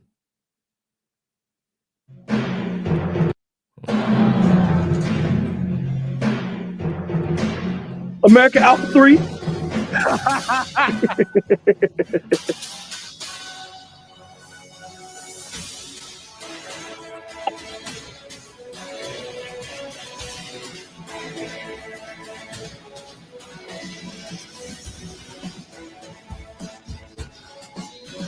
You can definitely hear the patriotism in these songs. This definitely feels very bald eagle-ish. Yeah. Very eagle-y. Very America. Very much American Pie. Mm-hmm. And racism. And colonialism. Yeah, right. I was gonna say all that racism, colonialism, manifest destiny. All righty. What do you got? Elite CFO dollar signs. Yeah, you read my mind. I'm like, yeah, something about that Elite was crazy. It went so hard. It's like it's not even like grand scheme of music. It's nothing special, but it stands out. Yeah, especially even amongst this. Like it stands out amongst themes in general, but amongst these, like, nah, it's not even close. All right, guys. So here's the scoreboard now. We got Def Rebel at 8, CFO dollar sign at 6, Other at 2, and Def Rebel 2 at 1. Next up is a certain blonde-haired, blue-eyed legacy. Y'all know where I'm going. Yes, girl from Charlotte. From the Queen City. Queen City herself. She's only got 2, thank God. The Wake Forest alum. Yeah, yes. All right. Recognition.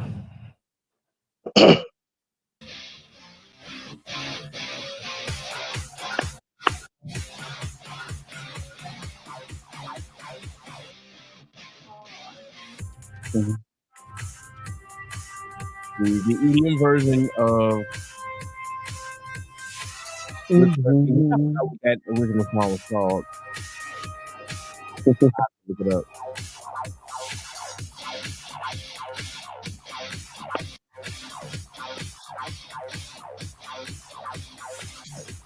This song lasted her a good little minute too. Years. Almost a decade. It's like, as you said, certain songs like you just shouldn't touch it if it's the character. Nah, this is they hit the nail on the head with this one. Like it's her dad's, but it's not her dad's, which is kind of who she is. Yeah, pretty much. Like Pretty much. she's Charlotte Flair, but the Flair's really in name only. Like she is her own. Yep. All right. And Here's then Step Down.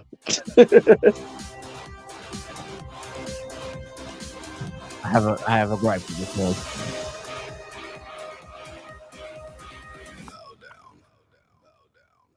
All hail the queen. That is my gripe. In the middle of the song, did I just not talk about this on previous songs with Bailey? Yeah.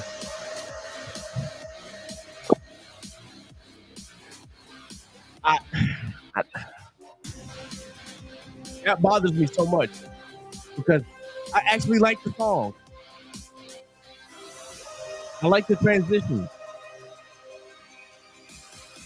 I like where we are with it now, but it took so long to get here.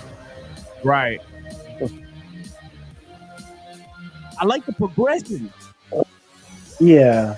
The chorus, it's just like, but that one. Even when they said bow down again, it was still flowing with the music. But just to cut the music off and say bow down, all hail the queen. I feel like as a song, it breaks it tears it down.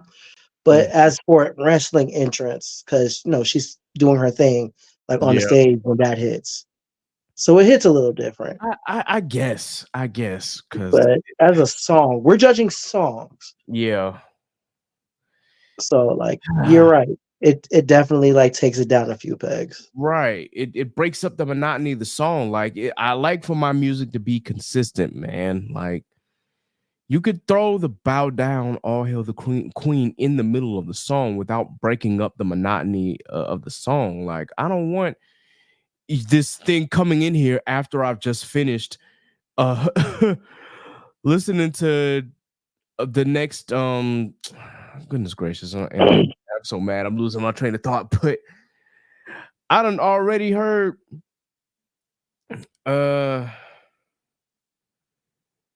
Bayless, and just to hear this song do it as well, it just really, I know that this one actually technically came first before Bailey's though, but still it really messes with the musician in me, because ain't no way. Yeah. But you have a whole different perspective on this than not just me, but most would have. Well, safe to say I'm going with Recognition. Yeah, for sure. Yeah, that's my vote. It's iconic. Right. To the character. I just don't like when I'm on listening to the song. I'm like in measure. I'm on measure 1, 2, 3, 4, 2, 4, 3, 2, 3, 4. I'm in measure 7, 2, 3, 4, and then on measure 8, I get this bow down, all hail the queen, and it just stops. You need that progression. Yeah, you need that progression. I need that progression. So Recognition is CFO $, so that they get a point. We are just in C's, ladies and gentlemen. Well, we're out of C's actually now because it's Dakota Kai. Sure. So she has CFO $ song? She actually does. Oh.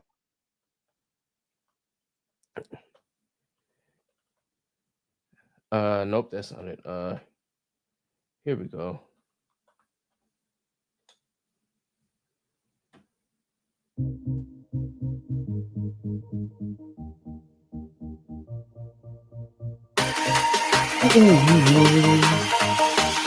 This is what she was like. I'm mistaken. It's not CFO $. It's APM Music. This might be a top song.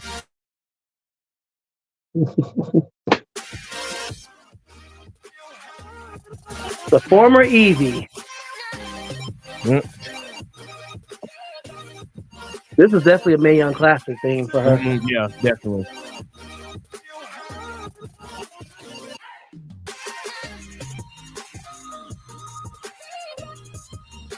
Very, very bouncy, very happy-go-lucky.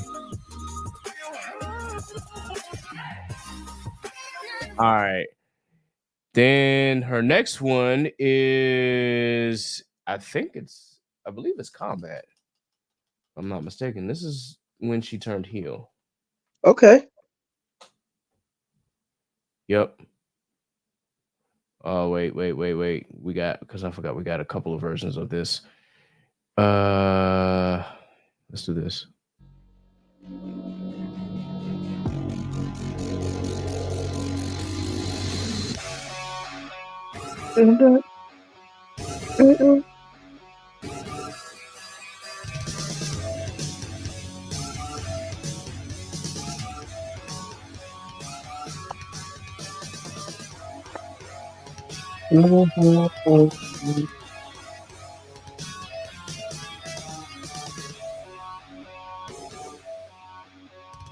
All right.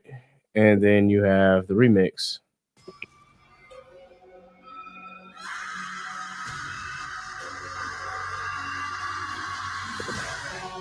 With more cream. I like this version. Yeah. I just, so many wrestlers whose careers just get derailed because of injuries. Dakota Kai is one of them, man. I really wish the best of health for her, and I hope it's better soon. Yeah. This time around, it's only a torn meniscus. Yeah. I know that sounds like a lot to some, but meniscus is like 6 to 12 weeks. Mm-hmm. And it's mainly just recovery. So pray for a speedy recovery. That she should be almost back soon. We love the captain of Team Kick around here. Oh, Yes, Captain, we my do. captain. Yes, we do. All right, so which one are we giving our favorite Kiwi? Man, I got to go with Combat. The remix? Man, you can really toss a coin. I like them both. All That right. first one is good. That second one adds a little something to it, but I like them both. Okay. So in this case, I'm going to go with the remix, and that would give Def Rebel 2 a point. Okay. Because I think I'm good with that. Yeah, I think they did good on both of them. It's like, okay, yeah, the first one cemented the heel turn, then the second one just, added a little more flavor to it. So, yeah, I do like the Combat remix. And, here comes a favorite of mine. And this one I'm going to probably struggle with a little bit.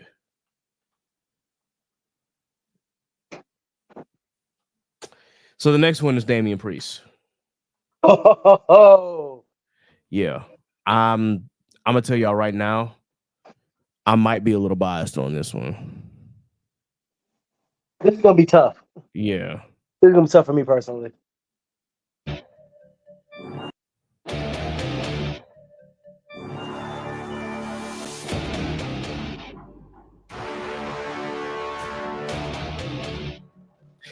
I will say that because he actually has 4 with Def Rebel.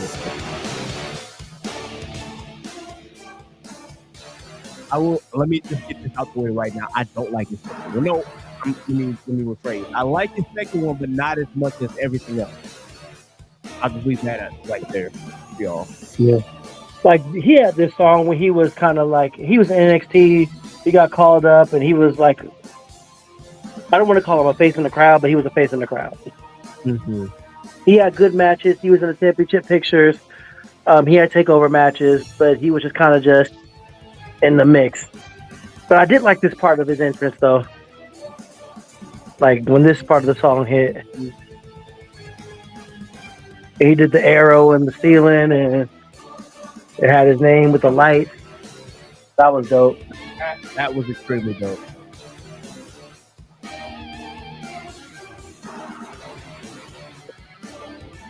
I had to let that one play out a little bit because that's actually my favorite one, but I'm going to try and be as like non-biased as possible. So this is the second one. This is my least favorite one. I just said it. This is my least favorite one. I still It's like not bad. least favorite Yeah, one. it's not bad.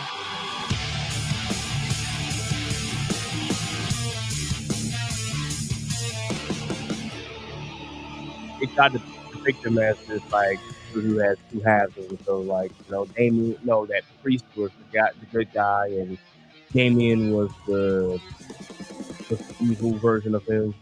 Yeah, he was like bisexual Undertaker and Festus had a baby.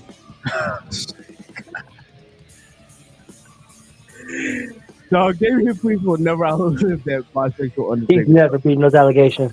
Yeah, he's never beaten those allegations at all, bro. He's never living that down.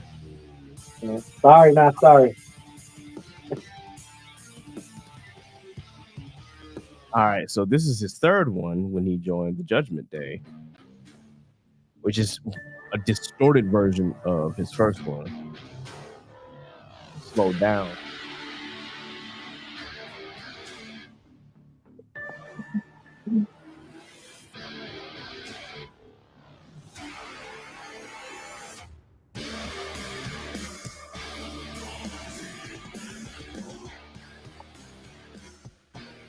I like it. I don't like it as much as the first one. Yeah, I do like the vocals in the background. Yeah, It's a little. It's darker than the first one because you only hear like the men singing.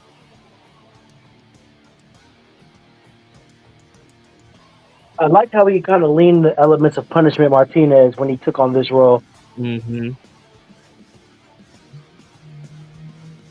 His Ring of Honor character was Punishment Martinez. For those who don't know, that's where he was before he signed to WWE. It's sort of amazing how it is because, like, I can't imagine him anywhere else now. I don't want to see him anywhere else now. I don't either. And he has one more, guys. The banger. Yeah. Speaking of bangers, is Sheamus on this list? Sheamus is on this list. Okay. I did not include his first one, unfortunately. No Lobster Head? No, not too many lines. But these words are true. And he'll make you believe. Yes.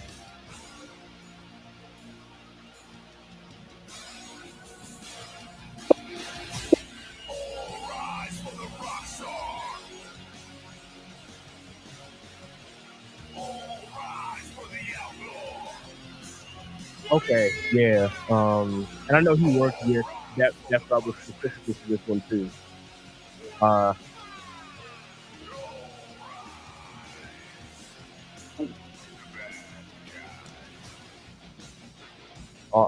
That's my first time hearing that part. I never heard him say "All rise for the bad guy." Oh yeah, you know he's a Scott Hall fan. Yeah. Oh yeah. I know he was. I knew he was a big Scott Hall fan. I just never knew that he said that in the song. Wow. Oh yeah. Rest in peace to Scott Hall, aka Rest in peace. Ramon. The bad guy. Yes.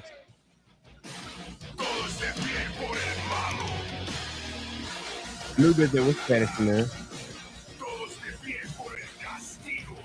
It's amazing, like listening to this song, like for real, like these things.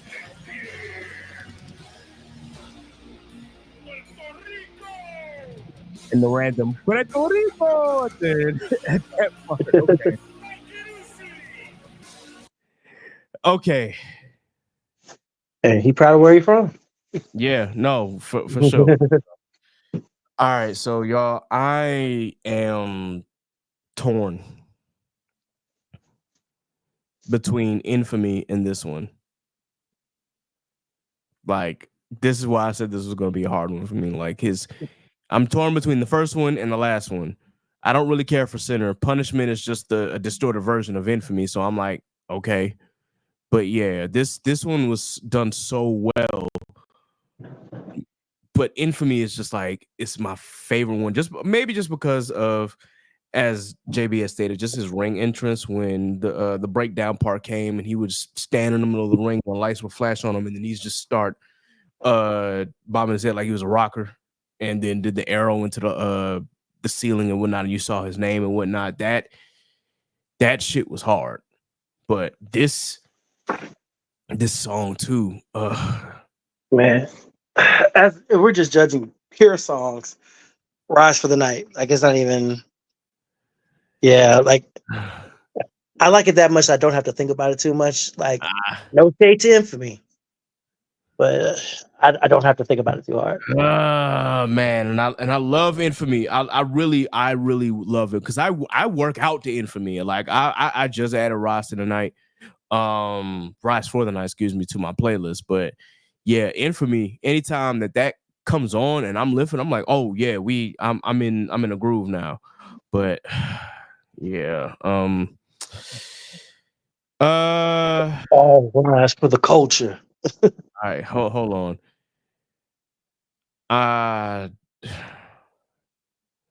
Pick a number between 1 through 10. 7. I'm trying to think. All right. I'm gonna give you what I do. Mhm.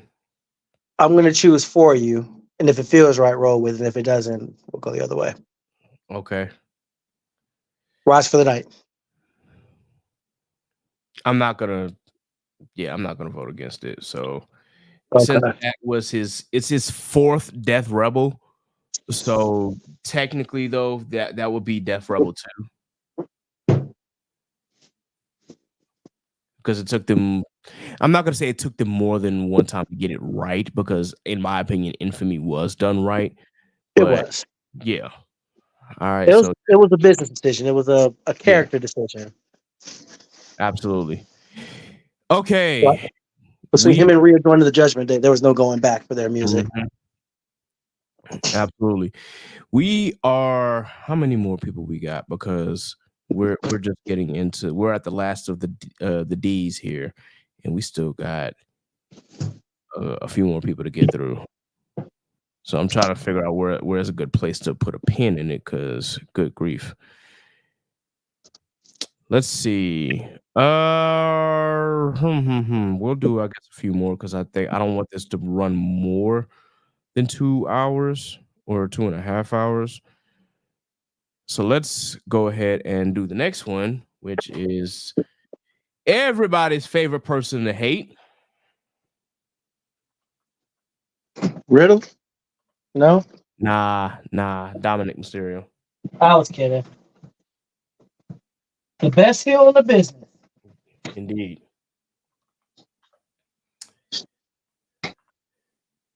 The fact that he got locked up, went to Holden, and came back and did a whole prison entrance at WrestleMania just never ceases to take me out. Yeah, he's Ingo por ti. Este es el tiempo ahora, now I'm coming for you. Ya no pueden conmigo, that's why I'm coming for you. Yo no paro, yo sigo, and now I'm coming for you. El estilo peligro, that's why I'm coming for you.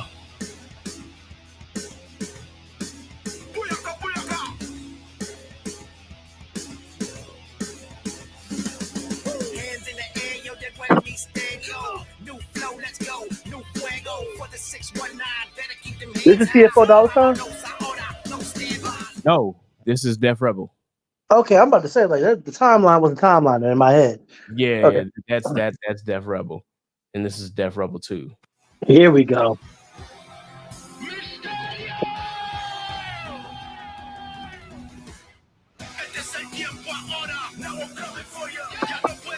It's pretty much the same song, but it's distorted and slowed down. He got the Judgment Day treatment. Mm-hmm.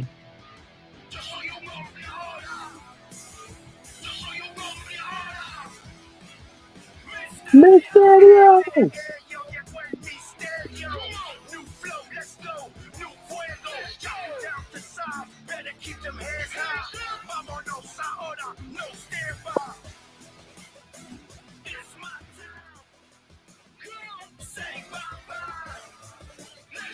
All right.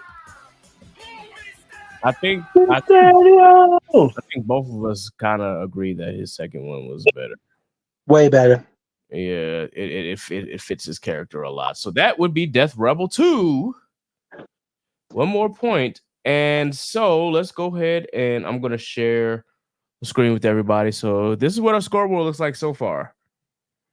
We've got 8 points for Death Rebel 1, 7 points for CFO dollar sign, 4 points for Death Rebel 2. They're starting to make a comeback, and we got 2 points for other. All right, we are now in where are we at? Oh, we're in the F's. Okay. The guy with the abs. Nah, not yet. We gotta go to a lady in NXT real quick. And that would be Fallon Henley. Yeehaw, bitch. Yeah. Sidebar, her being in Fatal Influence is doing absolutely nothing for her. It's not. And that's probably why I think that I have a problem with it. And it's not that I don't think that she's a bad heel. I just think that the whole purpose of you turning heel was you wanted to do it on your own. And stop doing things for other people. Other people, right. And here you are doing things for other people just on the wrong side of the coin. So it's like, huh? Uh-huh. Yeah, it's the same thing. Like if I was a character in WWE, I would have like pointed that out to her. I'm like, did you say you wanted to do things on your own and prove your own worth by yourself, and yet here you are once again doing things for other people? I would have rubbed that in her face if I was a female or a male character on in NXT. Like not even just anybody else. Part of the problem with your last one, you fought against JC Jane and Stand and Deliver. Mm-hmm. And here you are, besties with her. Yeah, I would have been And like, also, Jasmine Nix talk about some. Them and Jasmine talk about some of the newbies. Jasmine Nix is new as hell. What are we doing? Ma'am, you are as green as they come. Hypocrisy. Thy name is Jasmine. Yeah. So I don't know if the Fatal Influence song is on here, but I'm including it on here. I know that I said I was saving the groups for a little later, but I do want to throw it on there because I guess technically it is a second theme for her. Go ahead and play hardcore country too. That's Mickey James though.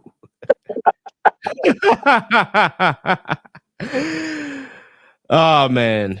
Okay. I'm not gonna lie, I do like the Fatal Influence song.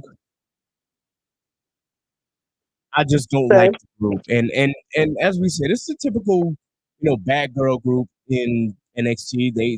They always have to have one. It's just Always. for me, this doesn't work. They are not iconic.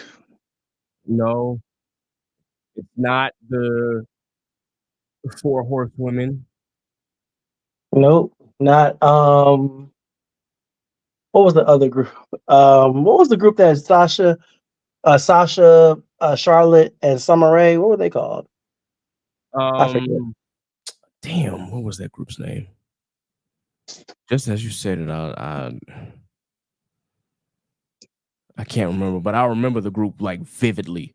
Yeah, because when Summer Rae got called up, they started carrying like paper heads of Summer Rae to the ring. Mm-hmm. So yeah, I don't know. This one just doesn't like, and then on top of that, they're booked like they're not strong. No. So that's kind of why I'm like, you get your bullying and backstage segments and jumping people or jumping women when they're by themselves, or you're jumping two women who don't like each other and trying to go against you and whatnot, but then it just doesn't seem as cohesive, and it's definitely not as cohesive as Toxic Attraction was, because it's like, okay, yeah, that was a group. That was a group. Yeah, that was a group. And granted, am I a fan of like the bad girl groups? Not necessarily, but Toxic Attraction worked for what it was. That being said, I didn't mean to go off on a tangent. Is Saddle Up or Fatal Influence? Or excuse me, Taking It All is the official name of the song. Taking It All? That's what it says down here. And there's another song called "Taking It All" as well. That's Solo's theme song. It is. It says here the song is called "Taking It All," but that's just what the video says. So I'll just leave it as the Fatal Influence song for now until we get an official drop. So, what are we doing? Did you hear it? What? The Fatal Influence song. No, I can't think so. I can't remember it. Hold on, let me I'm sure I have because I watch NXT pretty consistently. yeah, let me at least play it again. I didn't even realize that I was playing and I didn't switch my screen over. No, we won't let you win. 'Cause we hold on the line, and we'll blood you in the wind.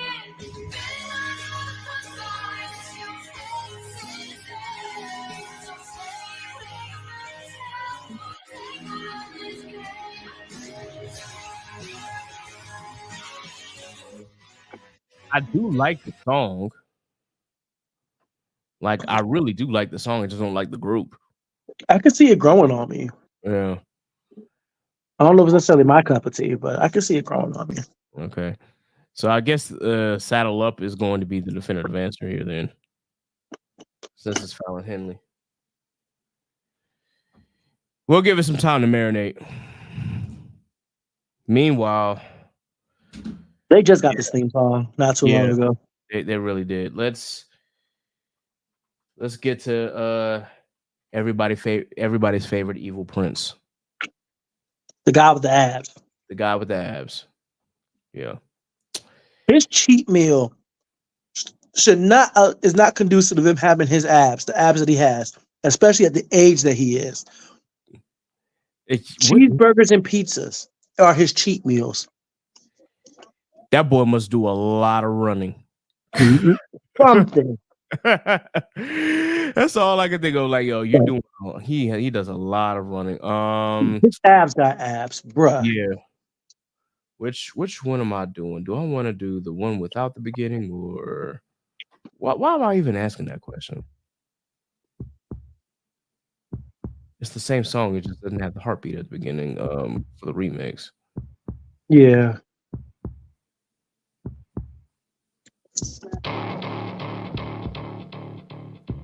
I'm gonna be the first to tell you when he brought the demon back for WrestleMania when he fought Edge at WrestleMania 39. I did not expect him to bring this song back. I thought it was going to be like a version of the song that he uses now. Mm-hmm. But I was wrong. I was like, oh, he actually brought extra breath into this. Okay? He should have won that match too. He should have. Edge did not have a reason to win that match. They did nothing for him.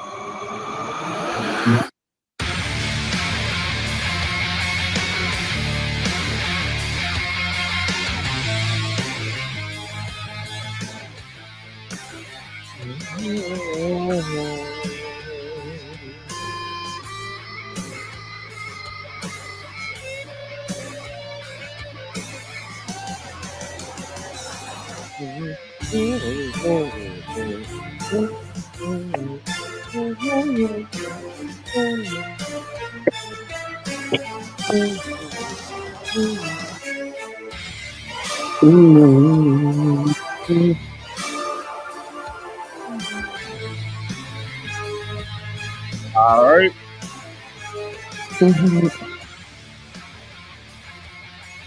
That's another one that when it comes on, I couldn't do another gear on the gym. That's so good. Yeah.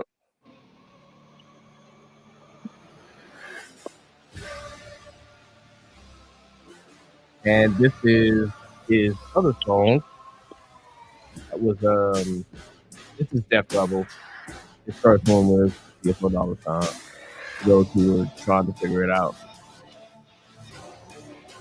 When the song got Judgment Day.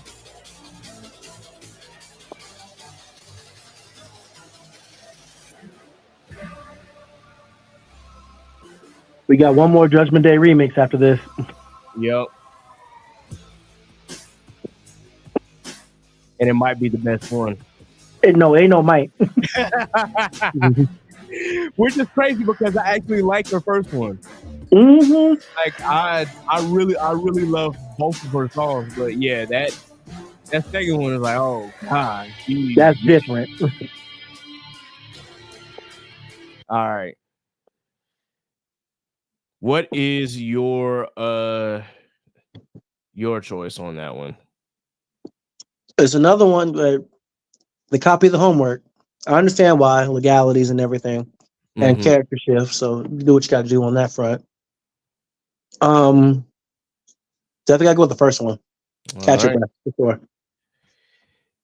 So let us go ahead and add a point to CFO $, and now the score is 9-8-4-2. And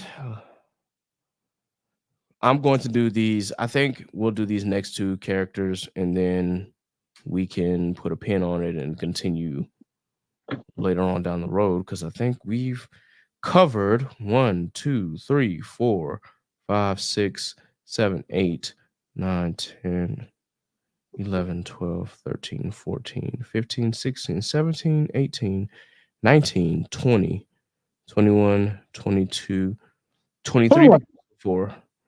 And we've got, so these next two will make 24 and 25.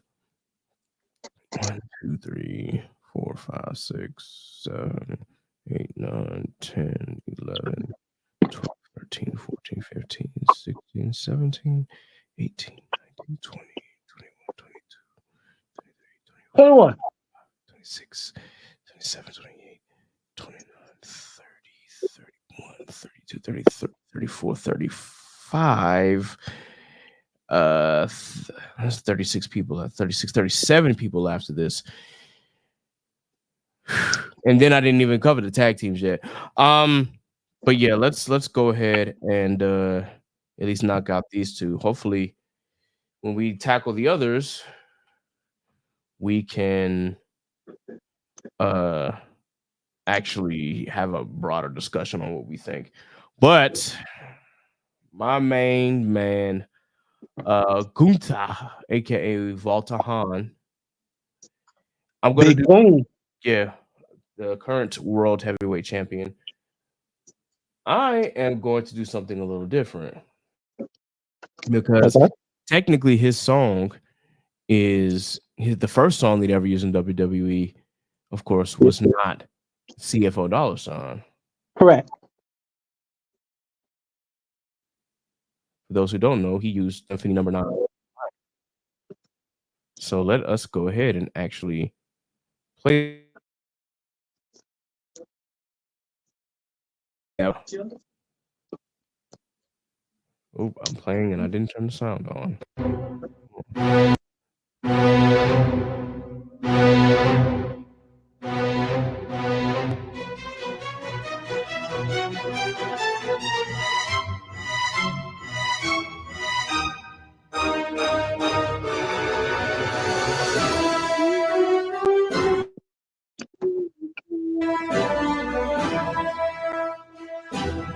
I definitely understand why, you can't use this real for anymore, because as JB had mentioned earlier, legality and, this is not an original song that's about WWE or their affiliates or anything like that. It's an outside song. And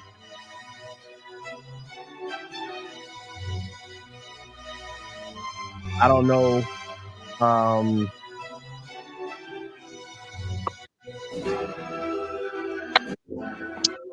trying to figure out, I don't know if he was in the estate of Anthony Dubois. It just is his last name. I've never learned how to pronounce his last name for real, but yeah, having to pay royalties to that estate probably was not in the best interest of WWE.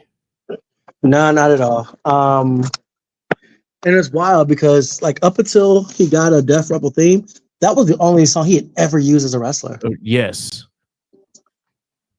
Never used anything different. In the Indies, when he came to NXT UK, Symphony number 9 in E minor was his song. Yeah, Dragunov had a couple, and he treated the same. Yep, But we'll actually get to that in just a second. This song has not been used like at all. This song was used for I think what, maybe 1 month or 2.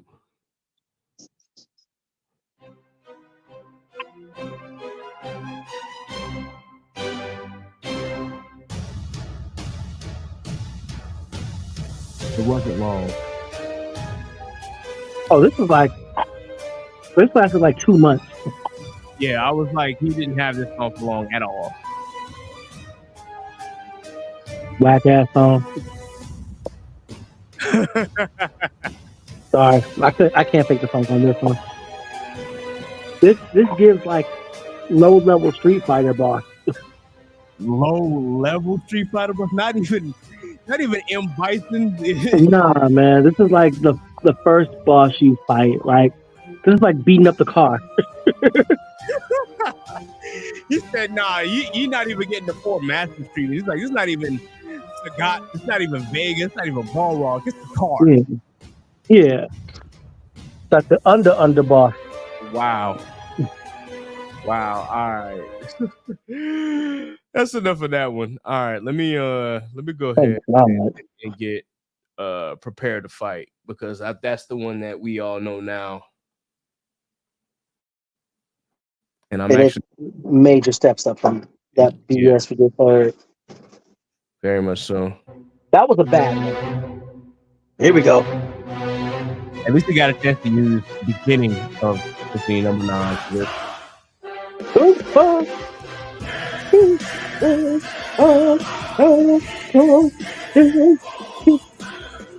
No, I'm mad that we talked about low level Street Fighter boss, and what do I see in the clip? I don't know if maybe it's watching this, but like, you see this? Bruh. Game over. Wow. Talk about speaking of the devil. The day Death Rebel took over music for WWE is a day that will be remembered in infamy for you. But for me, it was Tuesday.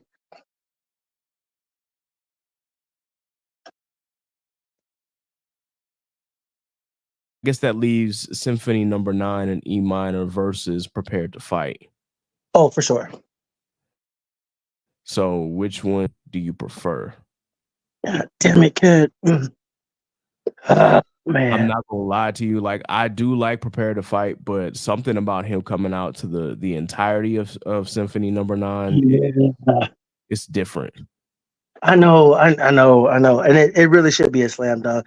I think the problem for me is I heard Prepare to Fight like at WrestleMania Live. Mm-hmm. And I don't know, a lot of those songs I heard at WrestleMania hit way different live than on TV. And that was one of them. Like, that was one. Trick Williams' theme hit way different. Like, it's already great, but in person, oh my God. Roman's theme. Like, I already know when we get the Roman's theme, I'm gonna be like Roman's themes.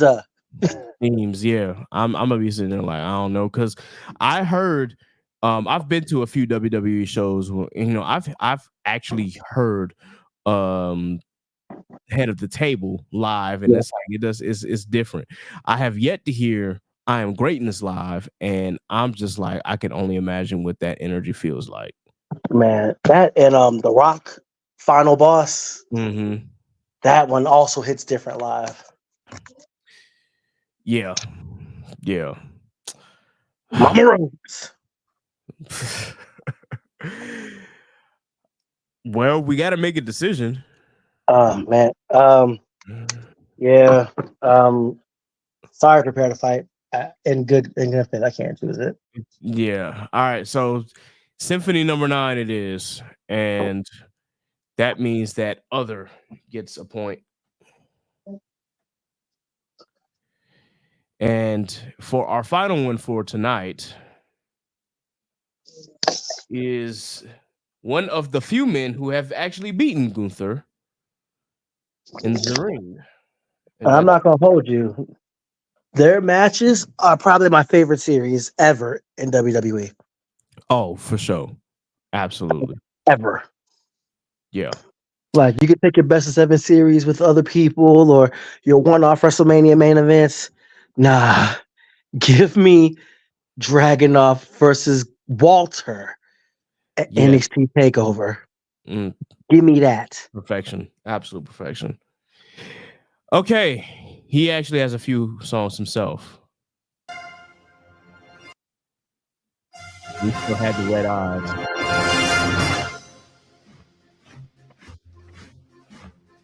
I'm surprised WWE even let him use this. Right? Well, NXT UK, obviously, but yeah, I was surprised. Because he had this on the Indies.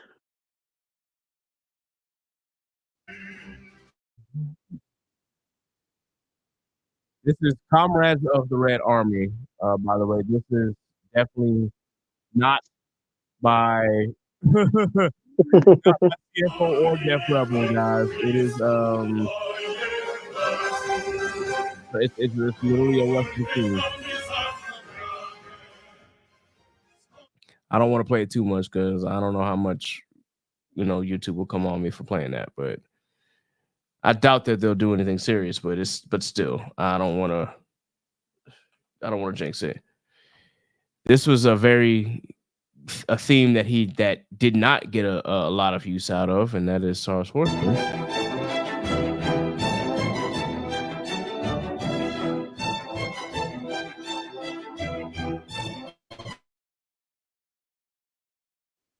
Which is once again not a CFO or CFO or Jeff Lover song. Yeah. He keeps all his theme songs the same, so you don't really notice a switch sometimes. Mm-hmm.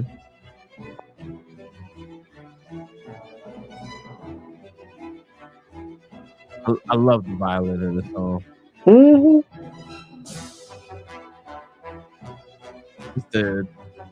This brings me back to like when I was in concert band in high school.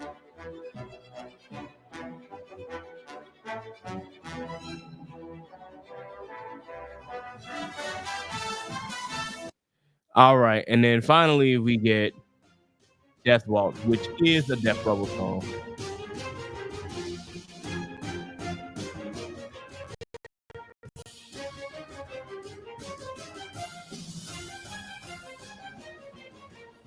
I got my camera cut off, but I'm doing the hand thing right now right along with you. Yep.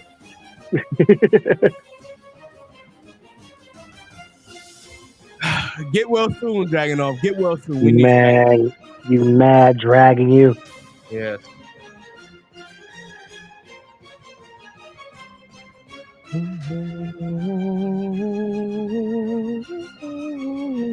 One, two, three, hey. All right.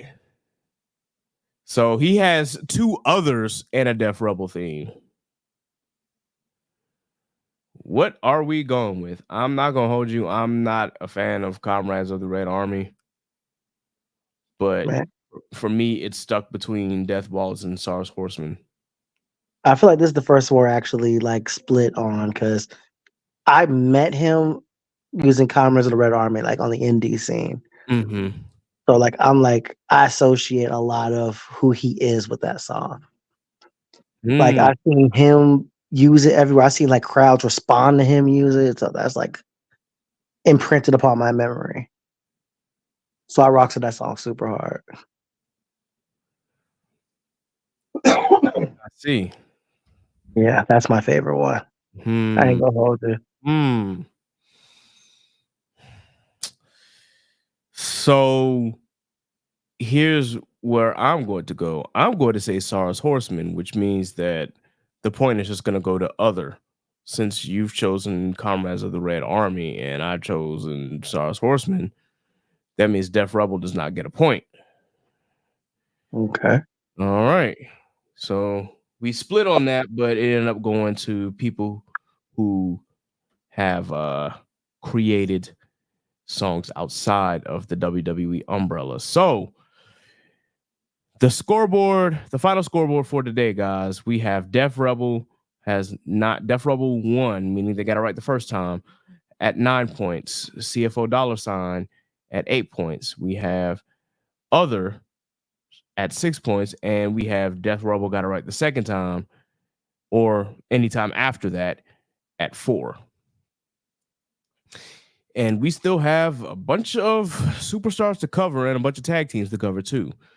But right now we have put a pin on that, and we have gotten to Ilya Dragunov, which means the next people up will be in the eyes. So Indy Hartwell, Aladon, Io Sky, yeah, all of them. EO, okay. Yep. So those are so we're starting off with 3 women wrestlers in the next episode, and we'll go from there. Do you have any closing thoughts, JB, while we are up here? Yeah, for sure. I think this is like kind of like looking at the scoreboard as it is now is kind of indicative of the point that we were trying to make at the beginning. Death Rebel has bangers in there that people just kind of sleep on. Yeah. Like we covered a lot of generic themes, a lot of, well, maybe like 1 or 2 actually bad ones, but they're not as bad as they're perceived to be. And I think like early on, this is scoreboard is kind of indicative of that. Very excellent point, man. And I think that people shit on Death Rebel a little too much, just because sometimes the change does come out of nowhere.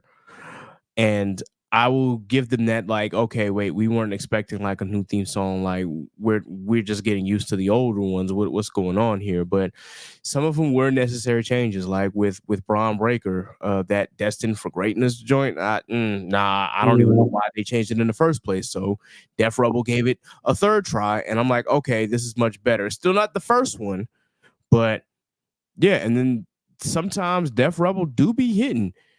And we like to say this in our group. I'm like, when Death Rebel hits, they hit. And when they miss, they miss. I mean, we try to hold them accountable. Yeah, it's kind of like a Zap Cannon in Pokemon. Yeah. Very good analogy there. So, in my opinion, I think that, as we've said, Death Rebel just does not get the credit that they deserve. That's not to say that I don't enjoy songs prior to that. Like, of course, I love CFO dollar sign songs, and then we could talk about Jim Johnston all day, but he had a lot of great hits, and he also had some misses too. Let's be real. Like, there was some stuff out there that I'm just like, Jim, you made that? Why? but yeah, with WWE getting ready to use, I guess, actual artists, I really do want to see where the music creativity comes from and how they hold on to it. And I hope that y'all are able to hear this, because I know my internet's kind of going in and out. But in any case, I can't wait to see what WWE does from that point forward. And I'm looking forward to see what new music we hear from artists that are, or not artists, for wrestlers that will either join or come up from the NXT roster onto the main roster. So yeah, that's all that I got, guys. We are going to continue this for a later date, and chances are it'll be next week, unless something crazy happens in the future. Y'all already know, like that could change within a drop of a hat. The last thing I need is some crazy stuff happening, and then I gotta go cover it and then put this off for another week or two. But I do want to say thank you guys for tuning into the last episode, which was episode 2. I don't know what it was about that episode that got y'all really that invested, but that episode did almost 900 views between the non-live video and the live video recording. I'm still amazed that it got that many. Like, that got more views than my Kendrick breakdown of his Like That verse. I was not expecting. But I appreciate y'all for tuning in. And definitely, if you're watching this or listening to this on YouTube, hit that like button, hit that subscribe button, ring that bell for notifications. We definitely appreciate it. We are now up to 44 subscribers, and we just started, like, I don't know, we're not recording on YouTube, but we just started posting on YouTube, like, what, maybe 6 months ago, if even that. So I'm liking the growth. I'm liking the progression. And thank you guys once again for just tuning into this podcast. It really does mean a lot. Don't forget, of course, to join that Patreon. That you want bonus content, then that's where you would find us. And I'm going to not only post this, but I'm going to post some more stuff on there as well. I promise you, like the content is just going to be coming. Pause. It'll be there. Trust me. We got more stuff in store. Again, we're just getting started with season 6. It's going to be a great season, and that's really all that I have. JB, do you have any black business highlights or black businesses, black content creators that you want to shout out real quick before you dip or before we dip? Oh, for sure. I want to shout out to my brothers over at the Culture Clash Network. Um, they're a collective of shows, black content creators that are doing their thing over there. So shout out to Power Palm Jutsu, Marks with Mikes, the Humble Roses podcast, Society Pop Culture 101. Like those are my people over there. So shout out to all them.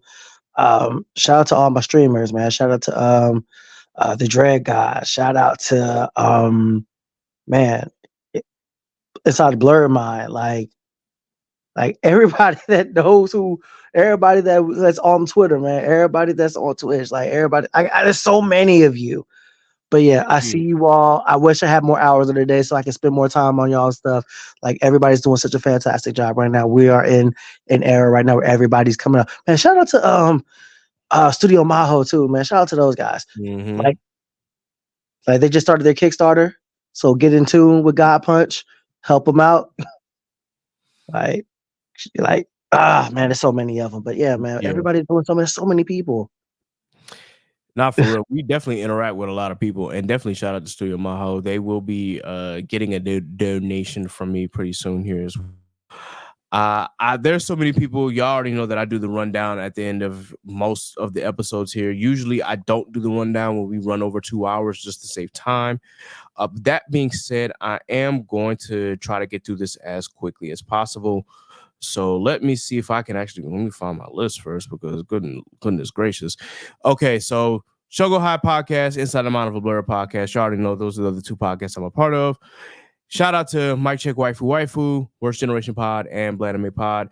Truth and Transparency Podcast with Brother X, the culture scientist, and Mr. Smith. Shout out to Kay Renee. She is working on another novel. I will let you guys know, of course, when that novel drops. Please be sure that you check out her out under the pen name Sedona Rose. And It's So Real with Raquel and Onaji. Dad Needs to Talk with Rob, the father of Vash. Analytical Where Shit Gets Critical. Geek Set Podcast. Anime Junkies 3 Weaves in a podcast. Shout out to those anime girls. Shout out to the community. And, of course, shout out to Black Geek Energy. And, of course, for content creators, shout out to Off Black Magazine with Aaron. HBCU Anime with Evan. Cerberus Entertainment, Tatted Poodle, The Kichi Gamer, Icarus Metro Comics with Calvin, Hubtaku, shout out to Shelby with Simply Janine, Simply Baked the Rose Less Traveled, shout out to Strange Keith with Idols to Icons, Toasty Marshmallow, and of course, shout out to the Corner 5, that includes Simone, Courtney 5, Chris, and Sham, and shout out to Scuba Steve and Alpha with Bird Mind Productions. For our Black artists, definitely shout out to our very own Nasa, shout out to Scoozy, Jack Union, Phil Dami, Ellis Quinn, RJ Stackhouse, Quarter, Tyrone Lee Jr., Ari Lachelle, Zach Hines, Elena, who is also wrote a book as well, which we're going to interview about her real soon. Zainab and Imogen.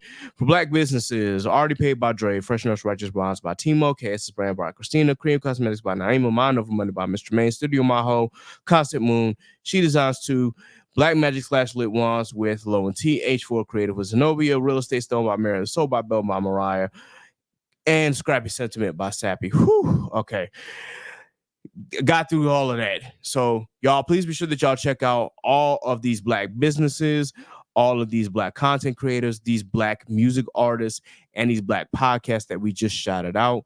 Please be sure that you tune into them and tap in with them. They are doing great things in the community. And of course, if you are doing great things in the community as well, and you happen to be a Black artist or a Black content creator, let me know, hit me up, let me know so I can shout you out, so that way everybody can hear about you as well. We want to make sure that we are thriving and that Black businesses are thriving and whatnot. That's not to say that other businesses can't thrive too, but we just want to make sure that we highlight Black and young Black professionals out there who are doing great things out in the world.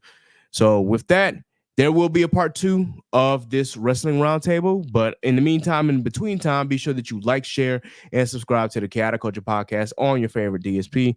Please be sure, once again, that you subscribe to the Patreon. That's patreon.com/Chaotic Culture Pod.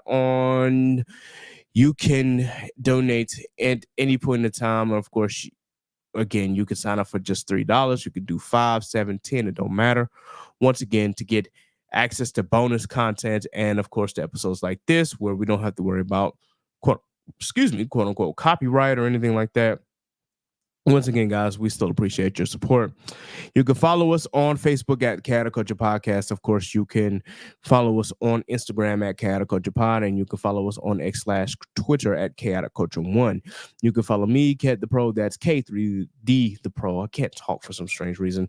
You can follow me, K3D the Pro. That's K3D the Pro on all social media. You can follow Miss Sappy at Scraps14 on all social media. You can follow Miss Nasa at I'm the Casa on all social media. You can follow Johnny at J. Trey at all social media. You can follow Scuba Steve at Scuba Steve 1428 on all social media. And of course, you can follow Law at L.JR_96 on Instagram and Law96_ on Twitter. And this has been another edition of the Chaotic Culture Podcast. So until next time, folks, remember, embrace the culture, chaos.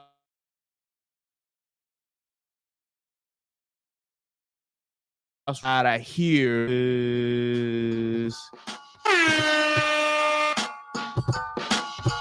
Yeet. not the yeet.